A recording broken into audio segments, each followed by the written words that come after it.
Chapter 471, Great Apocalypse 5. Maritime War, God. The 999th Turn's Yijai showed some reaction, as if she had finally remembered her sponsor. During the 999th regression turn, the Maritime War God sacrificed himself to save Yijai. Perhaps to deny everything that happened during this turn, the powerful naval bombardment continued on. However, our own Yijai also responded in kind. All of the Korean Peninsula's constellations were with Yijai. The monarch of the Great Sea, the realm Yijai reached only during the extreme latter part of the ways of survival, well past the 1800th regression turns. She reached the highest position that a human could ever reach, and leapfrogged her own sponsor to eventually become a god of the oceans. At least when on water, she was confident of not being pushed around by any myth-grade constellations. She actually said those words, and they even became reality later, too. During the original storyline, she fought the myth-grade constellation Poseidon on an equal footing, at least when they were on the sea. Fire. Attribute Monarch of the Great Seas, effects are activating. The storm whipped up from behind Yijai. Waves split up and firestorm raged on the path she scythed through. It was as if these violent winds were trying to escort her ship. She stood at the forefront of these winds and carried on with the shelling. Exclusive skill Ghost Fleet LV is continuing to fight back. And then the giant wall of waves gradually split up. Monar Ch of the Gree at Sea. Tutu. Even the outer gods, following that side, looked to be flustered now. The monarch of the Great Sea will never be defeated on water. That was the accepted rule within the ways of survival. I believed in those words, and that allowed us to come this far. However, Kyuga. Along with Pushu Shuk, noise, streams of blood shot out from Yijai's nose and mouth. Her excessively boiling magical energy had begun flowing backwards. Not only that. Attribute Monarch of the Great Seas, effects are activating. That message wasn't caused by the status from our side. I thought something was rushing in at us, and in the blink of an eye, powerful headwinds completely flipped our vision. The Ghost Fleet and Turtle Dragon were sucked into the humongous wave and flailed about within the rising foams. Yijai was flung away like a kite with its strings cut. I reached out and grasped her wrist.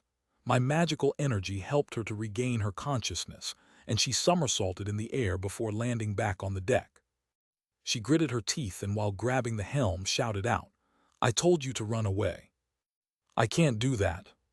For the current Yijai alone, this was asking for too much. Even if she had become the monarch of the Great Sea, our opponent had already attained the status of that very title a long time ago, and now was even an outer god as well. Due to the blessings from the Great Apocalypse scenario, this calamity had exceeded even the myth-grade constellations. That was precisely who we were confronting right now. Great Fable, Demon World Spring, is crying out as if in pain. Great Fable, Torch that swallowed the myth, is resisting against the myth. Great Fable, Season of Light and Darkness, is revealing itself. 3 Great Fables began telling their stories at the same time. Since a portion of the Great Fables shares was being used by the first team, we couldn't utilize their full powers here. However, we still had enough to provoke our opponent. Was my goal of using the white flag to stimulate her memories finally paying off. Certain aspects of emotions carried within her true voice were different from before. Character Master of the Sunken Island is starring at the Great Fable. Disconnected film theory is activating. Finally, the moments I was waiting for had come. Fables built up by 2 different Yijais collided, and the disconnected film threads began connecting to each other. If everything goes well, we should be able to buy ourselves a bit of time through this phenomenon. It was then that the scenery before us suddenly changed. Great Fable, Demon World Spring, has begun its storytelling. This is the fable of Dakya, only son. Please survive. Ajasi, don't stop it, I said stop.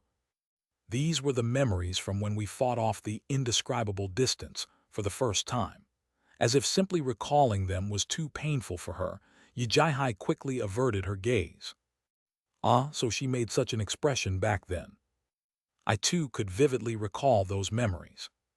In order to transport the entirety of the industrial complex, I made a deal with the secretive plotter and fought against that calamity. You are.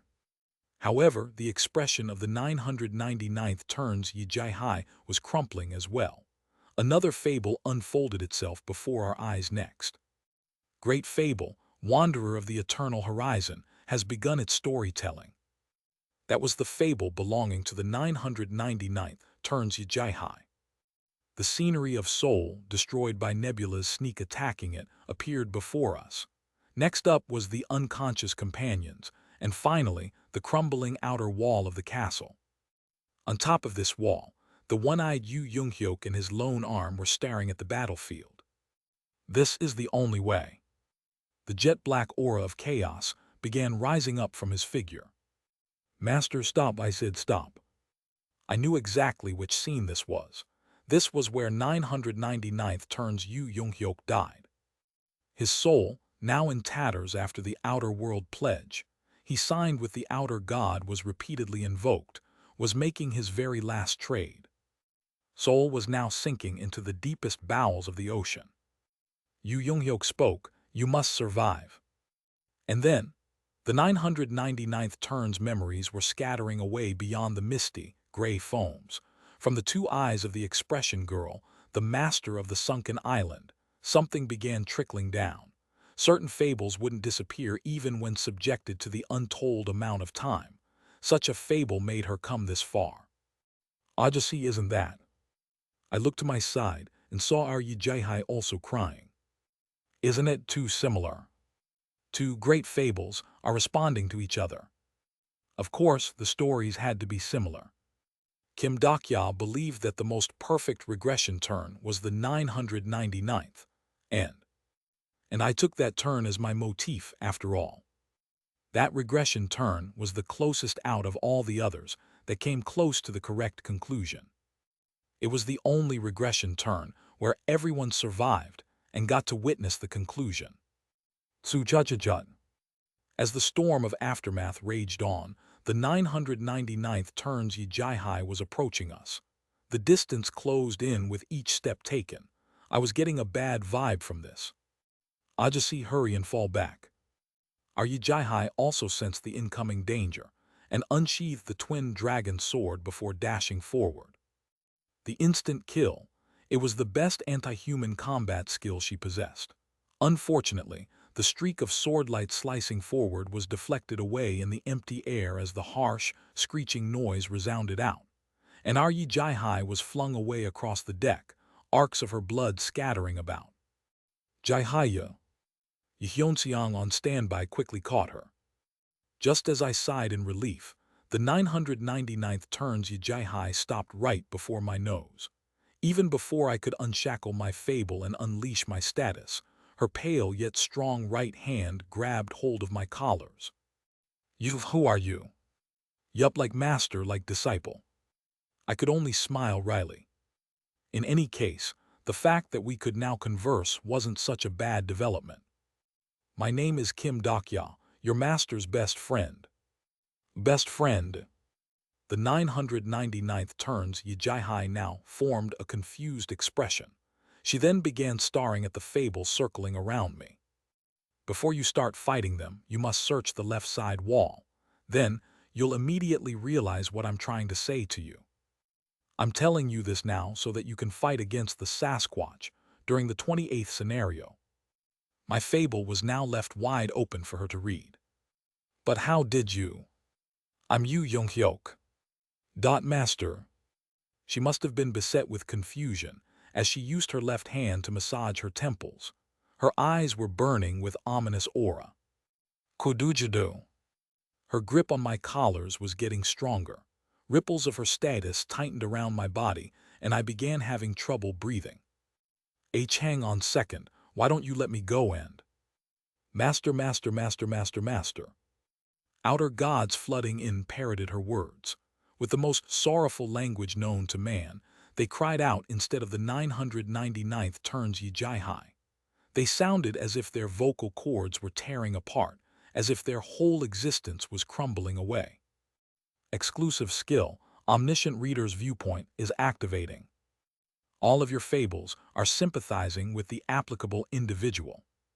Your degree of understanding on the applicable individual is increasing rapidly. Her eyes now reflected the moments we had lived in the past. From the Demon King selection battle to Gigantomachia, from the great war of saints and demons to the journey to the west. And then, Fable's Square Circle has begun its storytelling. You can talk to me anytime.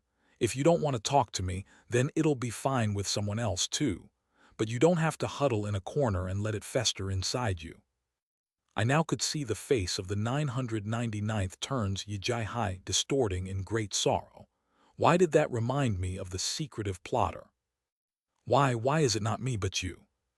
To the 999th turns Yijai Hai, the master of the sunken island.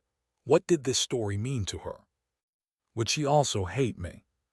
To the lives of this world line, built upon the history of her and her companions that I read. I'm envious. What? Sujajajut. As if she was looking at something she had been longing for all eternity, the 999th turns Yijai Hai slowly reached out and placed her palm on my cheek. Even if it was the same story, the impression one got after reading it would be different from people to people. Some might despair after seeing the story he had failed to achieve, while someone else might feel consoled having seen the sorrow that closely resembled hers. The only issue here would be with where that consolation effort might go next. I want to have it. Her eyes, soaked in ancient sorrow, suddenly were filled with streaks of madness. The 999th turns Yijai Hai slowly turned her head. Her gaze was now locked firmly on the unconscious Yijai Hai. I too want to live this kind of life. Only then did I realize what this girl was thinking of in her head. The disconnected film theory was writhing violently. The 999th turns Yijai Hai reached out, and the vicious air current flew out to envelop our unconscious Yijai Hai. This was dangerous. The fables of two beings are starting to resonate. Accompanied by the Yu-Jiok noise, the 999th turn's fable began moving. That fable was now devouring the fable from our world line. I freaked out and hurriedly unleashed my status. I needed to stop this. No matter what, I must never let the 999th turns Yijai Hai devour. Kwadujujudu. Forged steel broke out from the ship's deck and extended in the blink to protect both me and our Yijai Hai. It was Yi Hyunseong's doing. However, I sensed that something was different about the fable's aura coming from the steel barrier. I shifted my gaze towards him. Yi Hyunseong was there, but it was not him. Someone had borrowed his body to unleash his powers. Incarnation, Yi Hyunseong's sponsor, is protecting you. This status was strong enough to evenly match the master of the sunken island. The steel wall was ripped apart with loud tearing noises, and the 999th turns Yijai Hai poked her head through. As if she had been doused by cold water, her expression was hardened to a frightening degree. The first one to open his lips was Yi Hyunseong's sponsor. Jihaya, our story had come to an end a long time ago already. That was the true voice of an outer god. And I realized whose it was instantly. At the same time, Han Myung-oh, having purchased another X-grade Ferragini, with coins he borrowed from Kim Dak-ya, was hurriedly driving on the dimensional road. His destination was the sealed-off Isle of Reincarnators. Dariama, if you can hear my voice, please answer me, Dariama. Han Dariam, that was the name he had given to his daughter. He continued to wander around all corners of the dark stratum and called out that name. Dariama. And eventually, he discovered a familiar hand poking out from in between the distorted darkness. He couldn't not recognize that hand. He had never let go of that hand, right up until she was snatched away by the Demon King. Han Myung-oh held it tightly. And then he began extracting his daughter's body from the layers of darkness. It wasn't an easy job, but he couldn't give up on it. Great Fable, Liberator of the Forgotten Ones, has begun its storytelling. The Kim Dokya Company, fable he borrowed in order to find his daughter, began to tell its story, and he managed to extract her body bit by bit from the layer. Fortunately, her incarnation body was intact.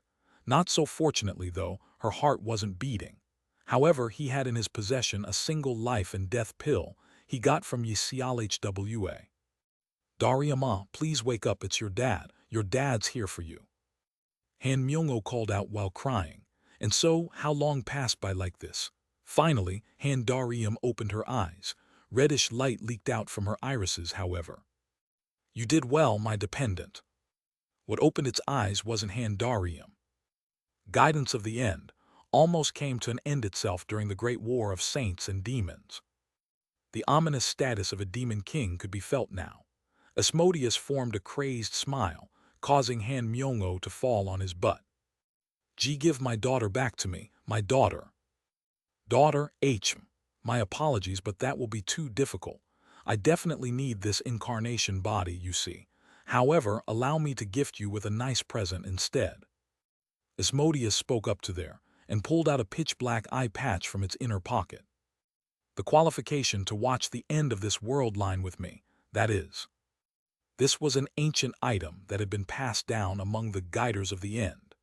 An item that could be used only when the final scenario was just around the corner.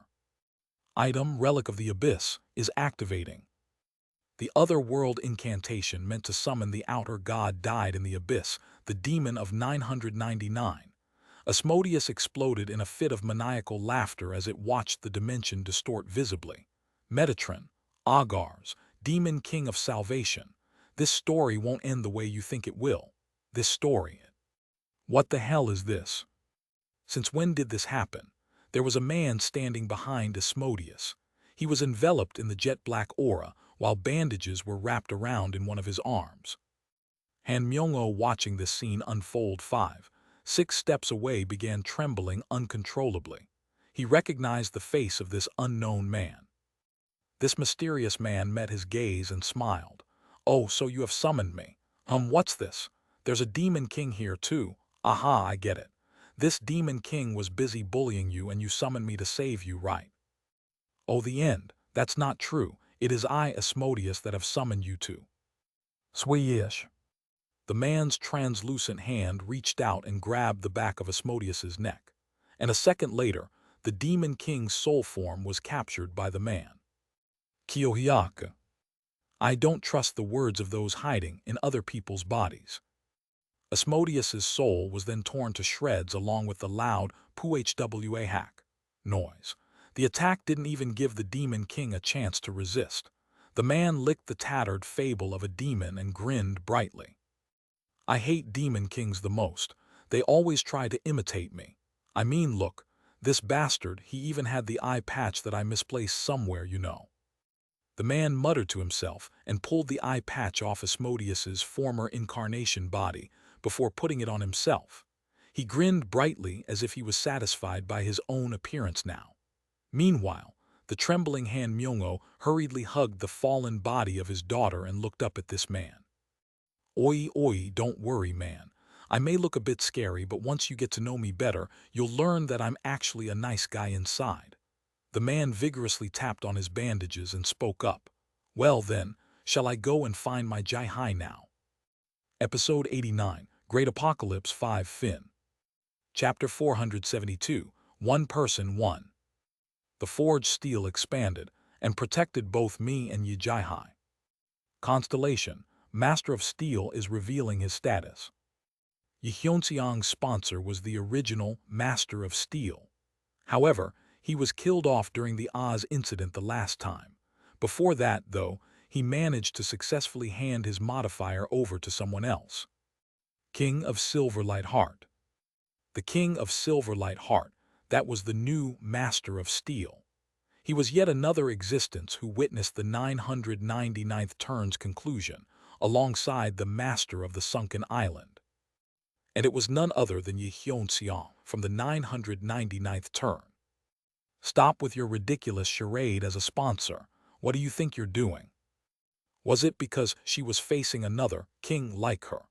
The 999th turn's Yi was rapidly regaining her reasoning. You kept silent when we were calling for you, so why are you appearing like this now? The master of the sunken island continued on. It was you who suggested that we follow the rules. We promised to find our stories again, even if that meant we'd become the apocalypse of another world, to get our scenarios back from the star stream. That's what you suggested, right? The fables flowing near them helped me to guess what their lives had been like. Jihaya, we must stick to the rules. Even if we become the outer gods, do not forget that rule. Only that rule will protect you when the world tries to inflict you with pain. It'll speak up for you that you are not wrong. Just like how Yi from different regression turns were still Yi Hyun-seong's found in the same turns were also undoubtedly Yi Hyun-seong. Even after he became an outer god, his original nature didn't change. The king of Silver Light Heart stared at me next. I couldn't decipher the emotions contained within his gaze. This is my rule, Jihaya, to prevent the reenactment of the 999th turn's tragedy. What rubbish are you talking about? Is rules something you can easily change on a whim like flipping your hand around? I've heard several stories from my sponsor who used to live this world line. In some ways, this world line could very well be the one we've been searching for. The king of Silver Light Heart was glowing coldly as he spoke, the world line where the end of everything could be witnessed. Those words caused the 999th turn's Yi to hesitate. Such a world line can't exist. Besides, this world line is about to end anyway, even if you interfere, even if I stop. It seemed that the king of Silver Light Heart chose not to become the calamity of the great apocalypse. I expected something like that, though. If he really was thinking of harming us, then he'd have done so back in the Oz. And since I knew that, I decided to bring our Yi Hyun-seong here, as a final hidden card prepared for that one-off chance. These people aren't that weak. Uriel alone won't make it. The king of Silver Light Heart ended his words there. The master of the sunken island then replied, her empty, wandering eyes staring at the distant horizon. But then, life returned to her eyes right next moment, with an expression of someone who saw something quite unpleasant. What if she's not alone?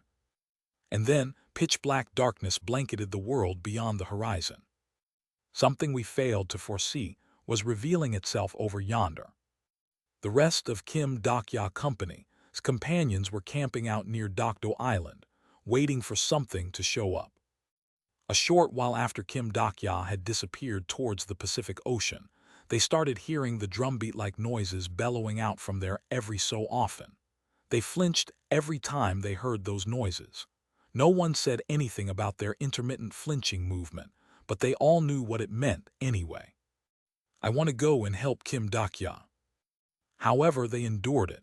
This was all part of their strategy. If they carelessly made a move here, then forget about saving Kim Dokya, they might end up losing everything instead. They simply had to stick to the plan. According to the plan, this place was Kugagagugu. It was right then they felt the heat coming from the sky. Powerful heat waves completely blanketed the entirety of the ocean. When they reflexively raised their heads, they were treated to a truly unbelievable spectacle. Kim Dokya was right. The burning, seething sun was falling towards the middle of the ocean. Han Soo-young, in charge of the control tower, shouted out from the top of Gong Pildu's fortress, "Get ready for battle." This heat was so intense that it felt like even their souls were melting. And within the solar flames, the bewinged 999th turn, Uriel floated silently. Where is the secretive plotter? The outer god king, the living flame that rises up from the east. Han Soo-young swallowed back her saliva after sensing the enormous status wafting in front of her. More correctly, she tried to. However, she couldn't sense any moisture within her mouth, as if all of her saliva had evaporated. She forced her parched throat to speak up. And now we commence with the flame extinguishment. The flame extinguishment. That was the mission the first team was tasked with. Han Soo-young recalled the last words Kim Dok-ya said to her before he disembarked. "Don't kill her, she's also Uriel." That damn Kim Dok-ya. He wanted them to subdue such a thing without killing it. The silence continued and the living flame narrowed her eyes. "If you aren't going to answer." Yu Sang-ah. The signal was given, and Yu Sang-ah extended her arms out. As her Buddhist robe wavered gently, a gigantic mandala spun around behind her and it shot towards the sun. The strongest debuff skill Kim Dok-ya Company currently possessed was activated. Fable Hour of Mandala is activating. It was really negligible, but the movement of the sun had become just a little slower. The 999th turns Uriel muttered out, interfering with time and space. "Is Sakyamuni in this place? I haven't sensed his aura, though." Kodujijudo. She clenched her fist, and the space-time of the surrounding world shook powerfully, as if it'd shatter at any moment. Blood leaked out of Yu Sang-ah's lips. "This is the best I can do." Jiang Huiwan, Shin Yuseong. Two of them dashed forward after hearing Han Soo-young's order. The first one the 999th turns Uriel discovered was Shin Yuseong. The shadow of a huge dragon was cast on the ocean's surface, and then the poison breath blanketed the sun's destructive conflagration. "So you're this world line, beast lord." A portion of Uriel's incarnation body touched by the breath changed color, but that lasted only for a short while. Her skin reverted back to normal in the blink of an eye. "Why don't you try to block this too?" That voice came from right beside her, and the 999th turn, Uriel reflexively swung her sword. Clang! Flames of retribution and Judge's sword collided. Just one collision, and Jiang Huiwan had to retreat while vomiting out blood. Incarnation, Jiang Huiwan is currently activating Hour of Judgment. The Hour of Judgment. How are you using that technique against me? Who knows? The Hellfire covered Jiang Huiwan's sword, and the wings of Archangel spread out from behind her back. The 999th turn, Uriel confirmed them, and her expression hardened as she unleashed her status. "So, you are my incarnation." As if to oppose that statement, the power of the constellation emanated from Jiang Huiwan's body as well. "Huiwani is my incarnation, not yours." Two Uriels unleashed their statuses at each other and began colliding. The first exchange, then the second. As the collision increased in frequency, Jiang Huiwan's expression quickly grew more and more agitated. "What kind of power is? I won't get fooled by those ridiculous memories again like the last time." Jiang Huiwan was forced to go on the defensive in an instant, leading Uriel to urgently shout out, "Black Square CK, are you just going to watch and do nothing?" Almost at the same time, jet black flames sneak attacked the 999th turn, Uriel on her back. The living flame frowned heavily and spoke up, "The Black Flame Dragon." The Black Flame Dragon shouted out triumphantly, the bandages unwrapped from both of his arms now. "Kekek, how did that feel, you stinking angel?" The absolute good and the absolute evil. Two fable-grade constellations who used to be sworn enemies once upon a time were fighting together in order to stop this calamity. The Hellfire and Black Flame bore down on the army of the sun, and as she was bathed in the storm of blinding light rays, Han Soo-young quietly shuddered. So strong. With just one hand, the living flame was fighting against those two powerful constellations. This opponent couldn't be pushed back even when the two of them combined their strengths. "Me of this turn only amounts to this much. Where is Eden? Why are you fighting alongside these people?" Black Square CK, Eden has been destroyed already. Eden is no more, and you wish to confront me without the blessing of the nebula. The living flame then turned her head away as if to indicate that she had no more reason to fight these two. The sun's rays seemed to grow even stronger, then some things began crawling out from the intense heat. They were outer gods that followed her. An army numbering several thousand was waiting for her command. Go find the secretive plotter. Their march began. Countless, nameless ones, possessing burning wings, began descending to the world below. At this rate, the whole of the Korean peninsula might get swept aside in an instant. Incarnation, Shin Yuseung, is activating Superlative Diverse Communication LV. Shin Yuseung made her move. Countless aquatic creatures burst out of the ocean's surface and leapt up to bite the ankles of the nameless ones before dragging them down. Then the master of the armed fortress, Gong Pildu, joined her as well. Automated turrets installed atop the defensive walls began spitting out licks of flames, and the nameless ones, turning into Swiss cheese, all screamed in pain. The 999th turn, Uriel spoke up. You even accepted such an evil man as your comrade. How pathetic. The nameless ones continued to march unfazed towards Gong Pildu's fortress. And just as one of the outer walls was about to be destroyed by the constant attacks of the outer gods, Han Suyong cried out, Yigil-yong! As if he was waiting for that, Yigil-yong immediately appeared above the wall. Jet-black status was tightly wrapped around the boy as he roared out to the sky. When he did, yellowish clouds rushed in from somewhere and covered up the heavens above. It was only for a moment, but this new army was vast enough to hide that white-hot star. Constellation, ruler of the deepest pit, is baring its white fangs. Demon god Abaddon, why is a bastard like you here? Surprised by an unexpected enemy's entrance, the 999th turn, Uriel growled menacingly. With Shin Yuseung and Gong Pildu, and now also Yigil-yong added to the mix, the battle had finally become evenly matched. Abaddon's yellow locusts swarmed through themselves at the nameless ones and blocked them. Gaelia. The nameless ones writhed in pain.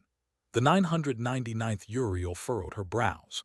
While easily defending against the Archangel Uriel and the Black Flame Dragon's combined assault with only one hand, she began concentrating magical energy on the other. She was planning to break through the encirclement with her own hellfire. However, there was someone here capable of reading her thoughts first. Now attack. Han Suyong's signal prompted a lengthy scythe to leap out from the surface of the deep ocean. Accompanied by the slicing noise, a huge wound was inflicted on the former Archangel's wing. White feathers scattered alongside the fable of the other world. King of the Underworld. For the first time ever, the expression of the 999th turn, Uriel, had completely stiffened. Nebula Underworld is releasing the stored-up fable. Hades and the portion of Underworld's elite forces crossed over using a portal, which included the three judges as well as Persephone.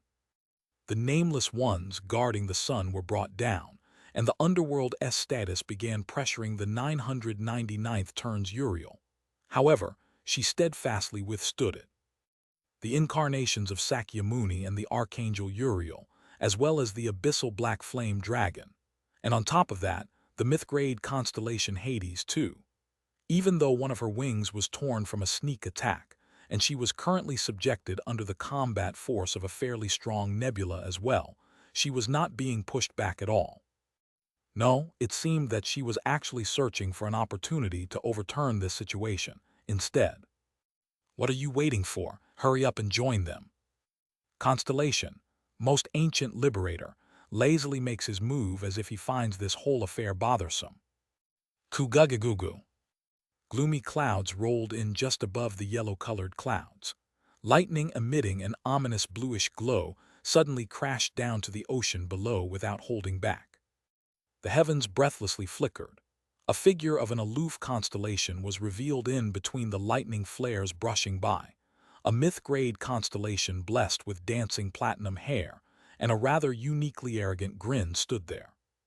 The moment the 999th turn Uriel opened her eyes wide, the Rui Jingu Bang filling up her view powerfully smashed her entire body down. She failed to withstand the impact force, and her incarnation body slammed into the ocean with a deafening explosion noise. Episode 90, One Person, One Fin. Chapter 473, Episode 90, One Person, Two. Nice work, Sun Wukong. The clearly excited Han Soo-young cried out. Along with the ku-ru-ruk noise, bloody foams rose up above the ocean. Not too long after, 999th turn, Uriel revealed herself on the water's surface. She must have ripped apart the surrounding aquatic creatures before rising up, because her entire figure was bathed in a crimson hue. Rather than betrayal, it was the sense of wonderment filling up her expression. I can't believe it, great sage, even you're taking their side. Eventually, that wonderment changed into a longing. The great sage detected that change and asked her, "Who might you be, acting as if you know me?" "I'm simply recalling a comrade in arms I lost in the past. I don't have any desire to fight against you. Get out of the way. All I want is the secretive plotter." For sure, no will to battle could be felt from her voice. However, the great sage still shook his head. "I also dislike that dour bastard, but—" As he smiled indifferently, incredible aura exploded forth from his entire figure. "Our Makni will be troubled if that guy dies, you see. Constellation, most ancient liberator, is revealing his status. He was the existence who finally liberated his status previously restricted by the headband, and he even acquired the powers of an outer god after a partial outer god transformation had taken place. Yogos that fought together with him during the journey to the West remake were exiting from the portal to descend on the Pacific Ocean. Monkey King. Outer gods, worshipping different kings, got into scuffles with one another. The ocean soaked in blood tumbled over violently, and the 999th turn, Uriel began gasping out. And finally, the taut equilibrium began tilting to one side. "It's working, keep pushing." Along with Han Soo-young's voice, Kim Dak-ya Company, Great Fables began telling their stories at the same time. Great Fable, Demon World Spring, has begun its storytelling. Great Fable, Torch that Swallowed the Myth, has begun its storytelling. Great Fable, Season of Light and Darkness, has begun its storytelling. Great Fable, Liberator of the Forgotten Ones, has begun its storytelling. Although the main shareholders Kim Dak-ya and Yu Jung-hyuk were missing, other members still possessed not too shabby percentages of the Great Fable's shares. And also, there were some others who had finished getting ready and were itching to unleash the final strike. Only one sun in the sky is enough. First it was Surya appearing along with his train, and then cutting down outer gods have become quite a habit now. Let us combine our strengths, breaking the Sky Saint. I'm also coming. The Breaking the Sky Sword Saint and Kyejios, plus Jang Hyong, all joined in. And so, the 999th turn's Uriel was pushed on her back foot. Her expression was gradually being dyed in confusion. How can all of you be together? What kind of a world line is this?" She was panicking at the Great Fables rushing in. Their sizes were quite large, but their contents proved to be even more problematic. Just how was it possible that such a fable existed? Just how? 3 transcenders riding on the train penetrated past the sun's heat barrier. Then, an attack containing the outrageous amount of power that combined breaking the sky swordsmanship, lightning transformation, and even breaking the sky force punch, shot out.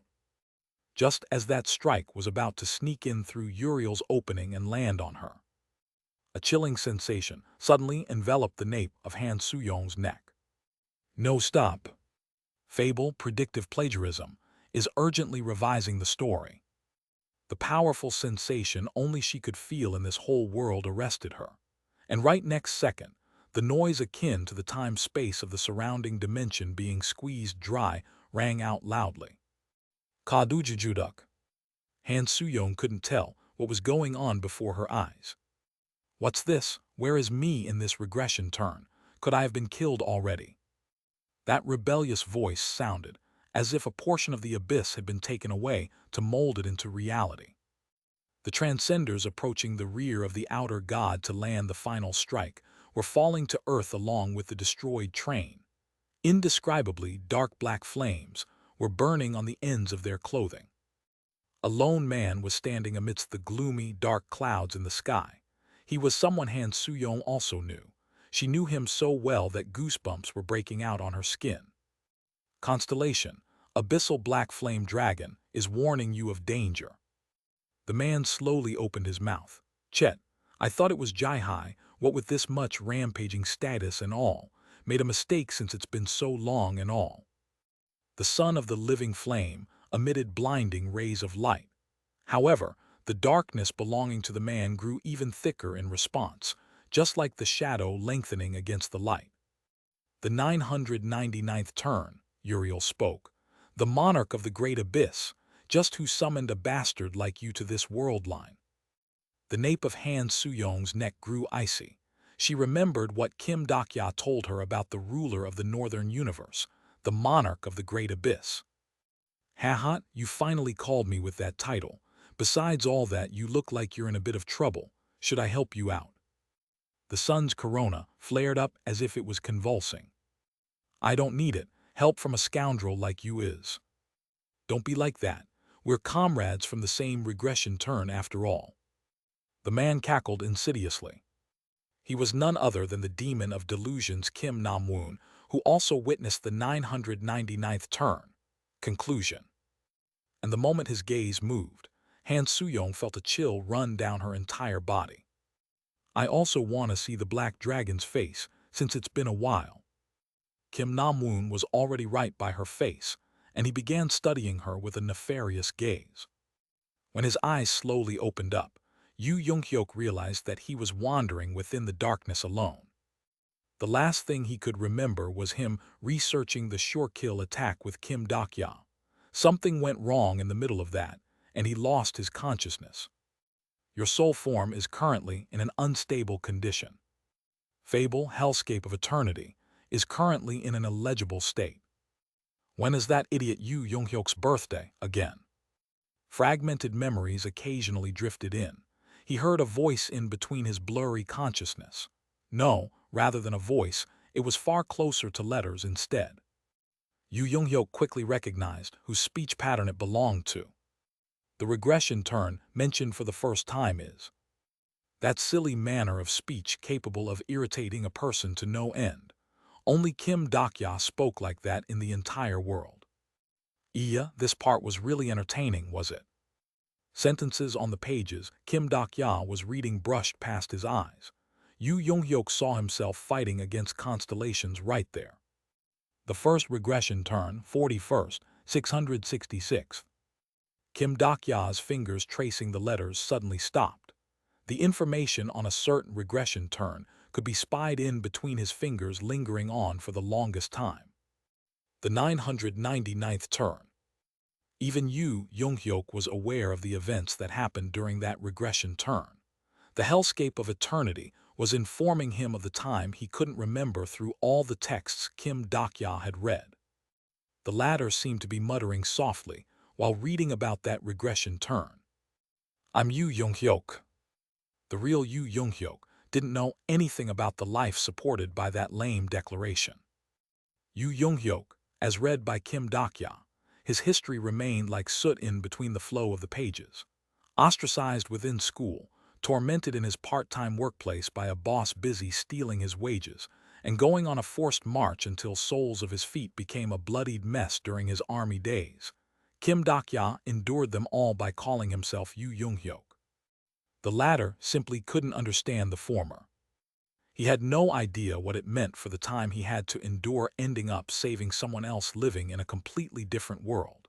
He just didn't know what it meant for a person to become more courageous by reading about someone else's battles. Not only that, Yu Young-hyuk even found his own self as seen through those texts utterly unfamiliar. I can still fight. Did he really say that? Doesn't matter whether it's 100 times or 1,000. I shall continue to be reborn to kill you all. Was he really the kind of a person to say something like this? The voices of the companions that trusted him could be found among the countless texts. Captain, I only trust you. You must save the world in the next turn. The world lines kept vanishing, the only things left behind being those sentences. And as the volume of the words that tormented him increased, the value of life itself became cheaper. Just what did they see in him to fight alongside him? Who am I? Yu Young-hyuk was overcome with emptiness as he stared at the words outside his ability to comprehend. 1864 lifetimes. He already knew what sort of a world he had to cross to get here. However, he couldn't understand it at all. Is this really everything of me, these memories? Yu Young-hyuk grew curious. If he was really nothing more than a character, just as Kim Dokya said, then what happened to the time he couldn't remember? Where was himself, not among the pages that Kim Dokya had read? Or did he not exist from the get-go? Your sponsor is looking closely at you. Could he really be able to say from where his life had existed and where it ended? Su-judge-judge. He reflexively looked back at the emptiness as soon as he felt the chilling sensation. He found someone else other than him there. Are you doing an introspection of yourself? You don't have the time to waste like this. Yu Young-hyuk immediately recognized who it was. You shouldn't be able to move still. He glared at the secretive plotter. He instinctively reached out towards his dark heavenly demon sword, but the familiar hilt was nowhere to be found. This place was his imagined world. Items didn't exist here. The secretive plotter stared back at him and shook his head in disappointment. At this rate, all of your comrades will be annihilated. Annihilated. Cold sensation crept down his back. His companions were about to enter a dangerous battle against the outer god king. He could definitely sense the ominous aura flowing around in the surroundings. He needed to wake up at once. He needed to get out of here and... There's no point in going with your current state. If you can't utilize the power of the 1863rd turn, then you won't prove to be any help whatsoever. So what are you saying? Yu Young-hyuk growled menacingly, yet the secretive plotter remained unruffled. You have another way of utilizing the power of the 1863rd turn. Right away, he deciphered the meaning behind those words. The only reason why he could regain the power of the 1863rd turn for a short moment was due to Kim Dokya's fable, Hellscape of Eternity. And the one who gave that fool his fable was. Yu Young-hyuk gritted his teeth and asked, You expect me to trust you, and why are you trying to help us? I was asked for a favor. A favor? I'll lend you my powers just this once. I hope that you learned something from this. The secretive plotter reached out from the darkness. There was no time to dodge, and the cold palm of a boy touched Yu Young-hyuk's forehead. And then, disconnected film theory is activating. Accompanied by pain severe enough to blank out the inside of his head, a humongous fable flooded in. These were memories he already knew. However, they were also the ones he failed to understand. Every fable of secretive plotter coursed within his bloodstreams while emitting white-hot heat. The first turn, second, third, fourth, and then 1863rd. Countless Yu Young-hyuks were waking up within him. All of them were Yu Young-hyuk. Each of them was Yu Young-hyuk. But at the same time, Yu Young-hyuk was just one person. The one person who managed to live through 1864 lifetimes. He began remembering things one by one, such as who he was, what he lived for. Fables were circling around his vicinity. Within the fable, someone was asking this. By the way, when is Captain's birthday?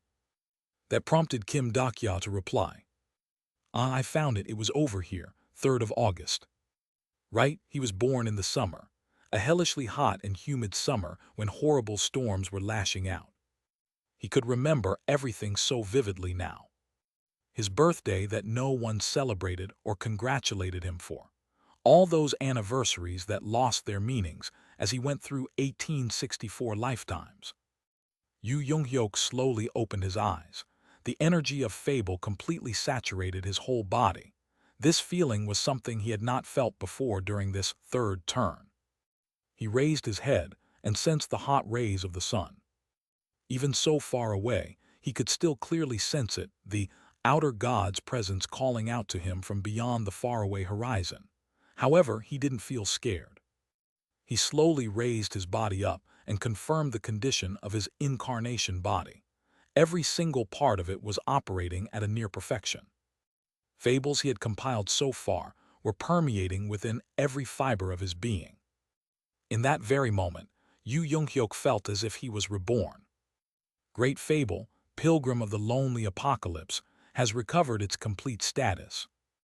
This was the true power he originally possessed, the status of a being who reached the final turn of the world and witnessed the wall by himself alone. Disconnected film theory is currently activating in an abnormal manner. Connection between films is incomplete. The entire film may cease to exist if this connection is forcibly maintained.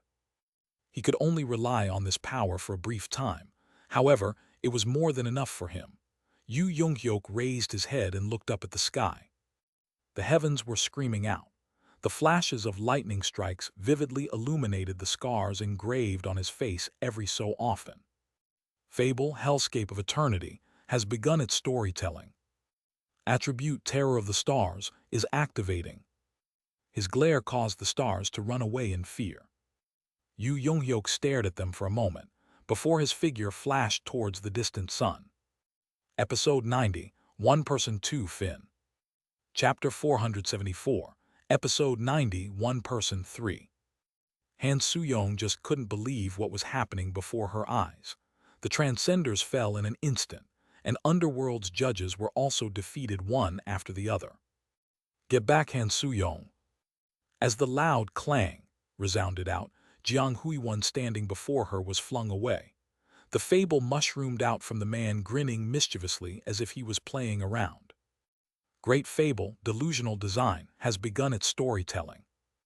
The entire body of the monarch of the Great Abyss, the 999th Turn's Kim Nam-woon, began emitting the Black Flame's aura.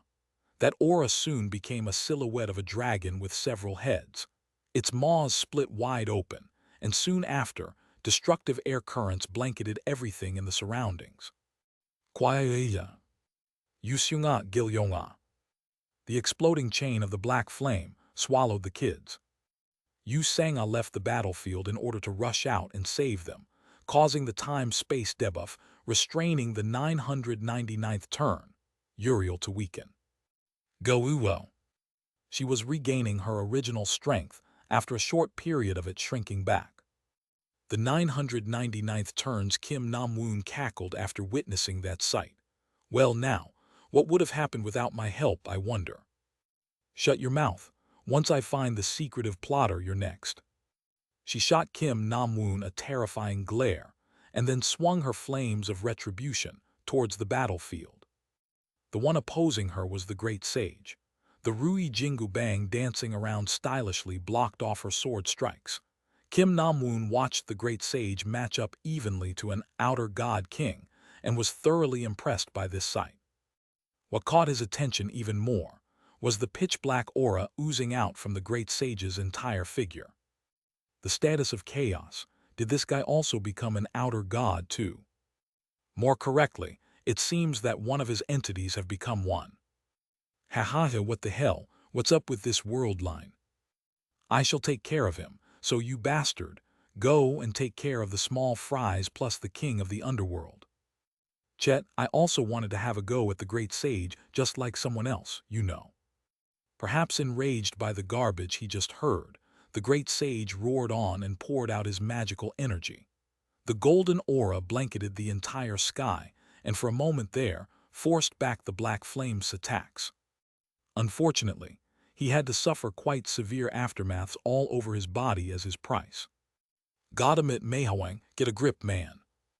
It seemed that the Great Sage's fables, combined temporarily for this event, were colliding with each other. And now, he was being slowly pushed back from the barrage of the 999th turn's Uriel. The myth-grade constellations acting as the final redoubt were being forced back, as well. The situation on Hades's side was even worse. Quagwagwagwagwa. It was unknown whether Olympus holding him back or the internal issue within the underworld itself was to blame, but for some reason, Hades's battle came across as rather stifling, unsatisfactory. The king of the underworld. one of the three gods of Olympus, amount to only this much? Hades frowned and continued to silently wield his scythe, but he was still pushed back, forcing Persephone behind, telling the great fable to step forward as well. Did you know? Your soul is currently trapped in the underworld in this world line. What rubbish are you talking about? Why am I locked up in there? The 999th turn's Kim Nam-woon grew irritated and suddenly poured out a huge amount of black flame. Hades was struck by the attack, capable of melting the space itself, and his gigantic frame crashed into the ocean. Han Soo-young shuddered. That was definitely a type of the black flame she was familiar with, but just how long did anyone have to train in order to control it to such a degree? This is so weird. You telling me that the black flame has chosen someone like you as his incarnation? When she raised her head, the 999th turn's Kim Nam-woon was already right in front of her eyes. Han Soo-young flinched, but before she could shrink back, his hand approached her. The moment she realized it was too late to dodge, sparks danced in the air and his hand was deflected away. Constellation, abyssal black flame dragon, is growling. Oi, what's this? I'm the real one, black flame dragona. Kim Nam-woon's eyes gently arced, as if he was dealing with a cute puppy.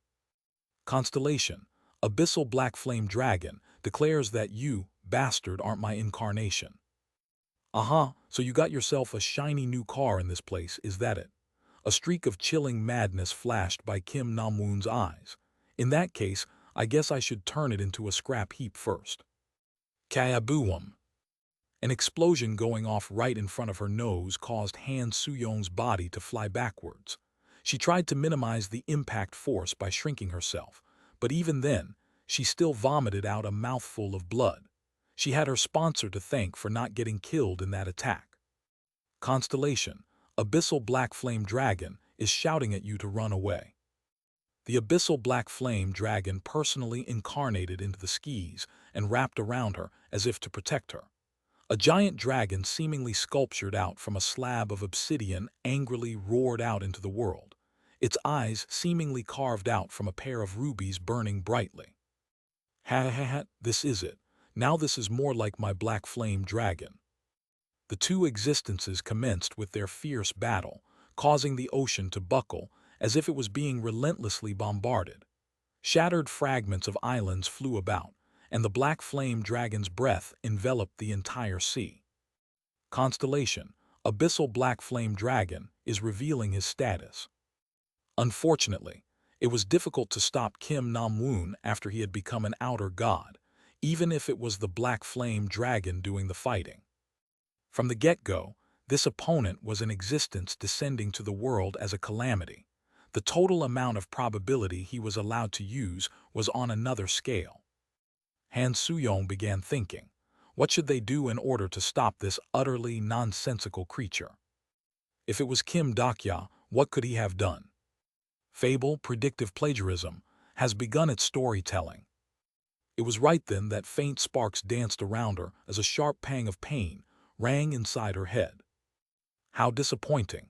Even in this situation, you're still relying on him. That was a voice she heard before in the past, in a dream she had when she was still progressing through the Isle of Reincarnators. Inside that dream, where a man wearing the white coat was killed by another wearing the black coat, Han Soo-young definitely heard that voice.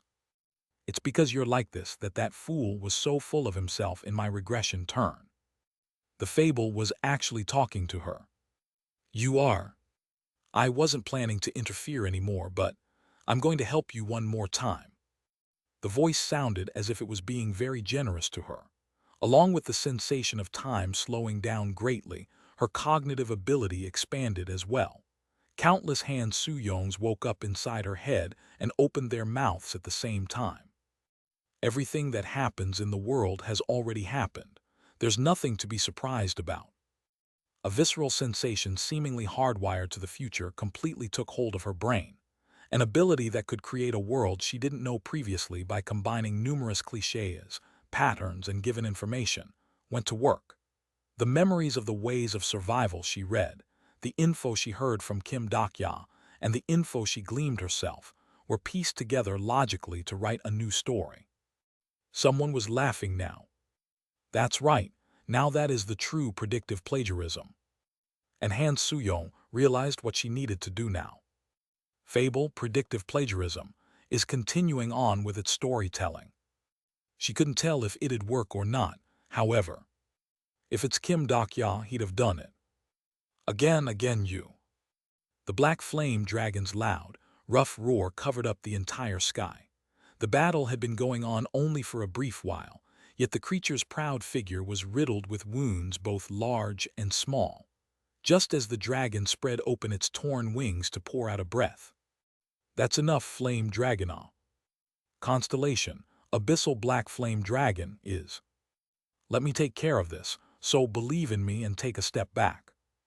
The black flame dragon's eyes were quickly dyed in confusion after seeing Han Soo-young step forward as if to protect her sponsor. Rather than explaining herself to the dragon, she took yet another step forward.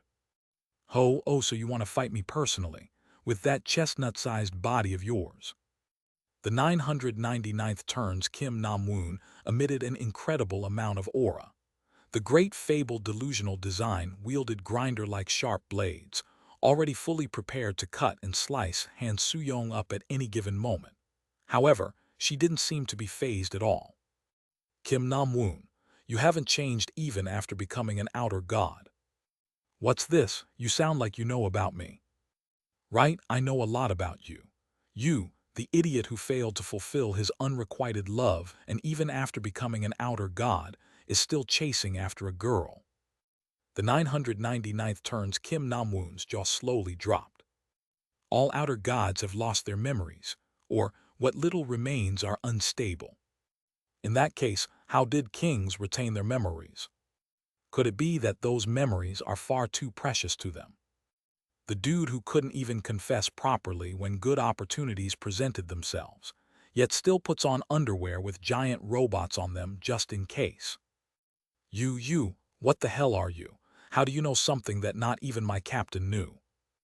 The reason why you always bandage your hand is probably to hide that self-inflicted wound on your wrist, right? You didn't want Yi Jai-hai to discover that. Kim Nam-woon was momentarily overcome by fluster, but he managed to quickly fix his expression. Why do you like Yi Jai-hai? Fable 40,000-year-old crush is getting agitated. That is because Jai-hai is pretty. Nope, you might be trash, but you don't have the setting of lusting after women. Setting? What the hell are you talking about? The reason why you like Yi Jai-hai so much is because she trusts and follows Yu Young-hyuk. What dogshit is? You wanted to be acknowledged by her, that you're good enough to replace Yu Young-hyuk. Great fable, delusional design, is getting greatly agitated. Actually, you just wish to become like Yu Young-hyuk. Han Soo-young stared deeply into the eyes of the 999th turn's Kim Nam-woon that were getting colder and harder. What an entertaining story. However, I don't have much time left, you see. I ain't gonna listen to your bull. Han Soo-young didn't know whether saying these things were a right move or not. No, in truth, she knew it wasn't one. Even then, she simply had to say them. In order to save this world, she must. And by doing that, you want to be forgiven by Yi Jai-hai. Must ruthlessly dig into the old wounds from another world. If it weren't for your mistake, the 999th turn's Yu Young-hyuk wouldn't have died after all. Tsu-jud-jud-jud. Almost instantly, sparks exploded forth from the entire figure of the 999th turn's Kim Nam-woon. Sounds of something creaking could be heard next. The foundational fables that formed his core were cracking apart. Those were noises of his memories breaking down. You! The enraged Kim Nam-woon hurriedly gathered up his fables now swimming in confusion and roared out. The light in his eyes faded in and out repeatedly. Han Soo-young quietly observed him in the meantime. Even predictive plagiarism can't know everything. Her overheating head felt hot as if it was burning in flames. She hadn't read the entirety of the Ways of Survival like Kim Dok-ya had done, nor did she live through the 999th turn for real like Yu Young-hyuk. However, there were certain things she could still tell without having to hear or see them. That was the power of imagination, the power to infer the context, even though she didn't know the finer details of a particular story. As long as there was a situation, its development prearranged, and with the probability existing in this world. Her predictive plagiarism could exercise a near-omniscient level of power. Kim Namwoon. Han Soo-young walked in the sky one step at a time. He staggered about, hugging his fables while growling like a wounded beast. Han Soo-young stared at such Kim Namwoon's fable. It was the same for Yu Yonghyuk as well as the constellations. All creatures that lived for a long time were the same. Just as their strengths were reflected in their history, so did their weaknesses, also reflected in their past. That was the fate of the ones telling such stories, the ones being told in those stories. Like an author using a pen to scribble out unnecessary parts, Han Soo-young reached out towards Kim Nam-woon. Just like when Kim Dak-ya made the 1863rd turns, Yu Yonghyuk give in. You probably want to go back to those times. However, you must have despaired at the fact that you can never go back. Why you if you keep running your mouth? However, you need to know this. The world line you lived in is over, and the people you loved aren't going to come back. And the likes of you can never become Yu Yonghyuk. You can never save anyone, nor can you atone for your sins. Kim Nam-woon's cheeks were trembling. The foundation of a being who witnessed the conclusion of the 999th regression turn and became an outer god king was unsteadily shaking about. He made an expression of a man whose every fable had been lost. In that moment, his face was of a 17-year-old boy thrown into the world for the first time. His fable that existed for tens of thousands of years, his unshakable delusions he had built up all this time, were crumbling apart with just a few well-placed words. And no, that's not true, I am. Han Soo-young spoke as if she was putting the full stop on that small crack. You are simply an eternal prisoner trapped in this stinking star stream, that's all.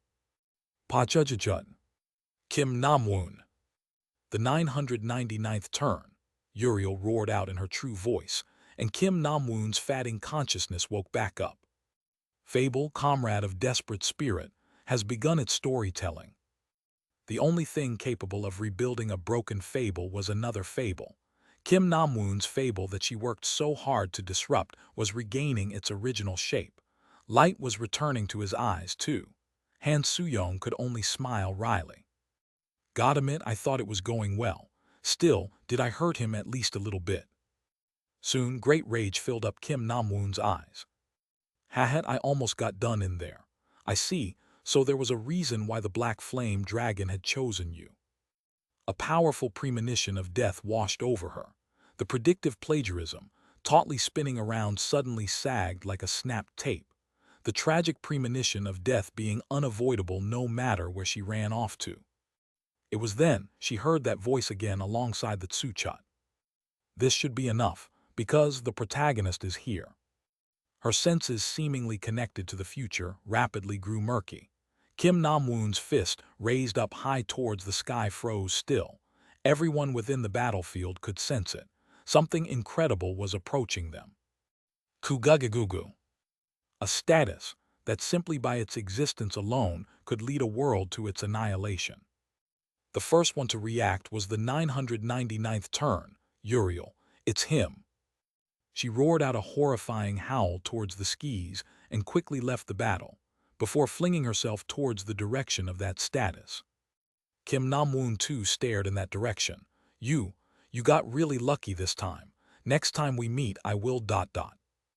He alternated his gaze between Han Soo-young and the Black Flame Dragon and hesitated, before disappearing in the direction of where Uriel had gone off to. Having lost all sense of tension, she plopped down on her butt on top of the dragon's body. She stared beyond the horizon where those two had disappeared and recalled the last thing Kim Dak-ya said to her. Han Soo-young, if in the 1 in a million chance that something goes wrong, will you stop planting those ominous foreshadows already? She thought that such things wouldn't happen. No matter what, you gotta endure until that guy shows up. That bastard, making such a cool entrance and stuff. She could hear thunderclaps going off in the distant night sky, stained by the auras of the hellfire and black flame. A man with an ancient face was descending on the heavens of end times. Episode 90, One Person 3 Fin. Chapter 475, Episode 90, One Person 4. The coat dancing against the strong winds, that indescribable status leaking out non-stop from the dark heavenly demon sword. Han Soo-young definitely knew that guy, but even then, why was this? At least in this very moment, he seemed like a completely different existence to her. Are you really Yu Young-hyuk? He glanced in her direction, before spinning around towards the Pacific Ocean with a loud boom. She panicked and cried out. Hey you, where are you going? After him. The 999th turn, Uriel and Kim Nam-woon chased after him next. Han Soo-young only then realized what his intentions were. Yu Young-hyuk was trying to lure these outer gods away from the companions. That crazy idiot. Soo-young SSI, are you all right? Yu Sang-ah came closer and supported her. The moment she leaned against her shoulders, Han Soo-young ended up vomiting all the blood flowing backwards inside her. Blearg. Her head felt hot as if every blood vessel in it was burning up. Sparks went wild as if to scorch her frontal lobe. She endured the pain and shouted out. Great Sage, Hades, Uriel, you must hurry and chase after Yu Young-hyuk. The rest of us will take care of this place, so please hurry. You mustn't let that guy fight alone. Starstream has noticed your fable. You have used a power that went against the probability. Kyok. Her vision dizzily spun around. Her internals hurt as if they had completely overturned. Your incarnation body is being swept up in the storm of aftermaths. Han Soo-young detected a powerful force about to explode within her body and hurriedly shouted out, Yu Sang-ah, get away. However, Yu Sang-ah held Han Soo-young's shoulders even tighter and shook her head. The power of Sakyamuni she had inherited was being transmitted through the hand touching the latter's shoulder. The time and space twisted, slowing down the growth of the aftermath storm. Fight it. You can do it. I also fought it off and survived in the past too. God admit. Muscles all over her body were moaning out. Faint terror seeped inside her amongst all the horrifying pain. She had been habitually muttering out about being careful around the probability, yet here she was, making a critical mistake like this. She mistakenly thought that, since a fool like Kim Dak-ya managed to survive until now, she'd somehow make it through this one too. Tsu-jut-jut. Was she going to die, so meaninglessly like this? Fable, predictive plagiarism, has begun its storytelling.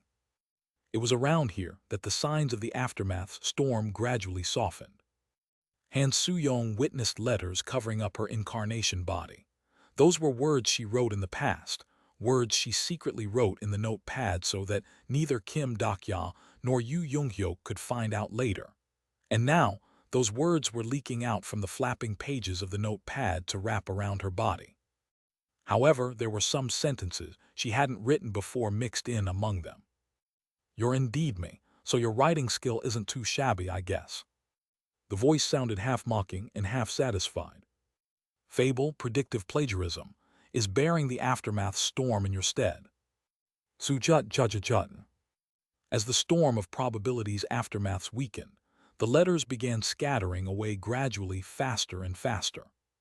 Han Soo-young wanted to ask about these sentences, about what they actually were. Unfortunately, she didn't have enough energy left to even ask a question anymore. This is probably as far as I can go. Send the word out to Kim Dak-ya. The vestige of another world line permeating within your fable has begun dissipating. As her consciousness faded out, her fable continued to speak to her. What waits for him in the conclusion he wishes for is. While supporting Yijai, I stared at the two outer god kings.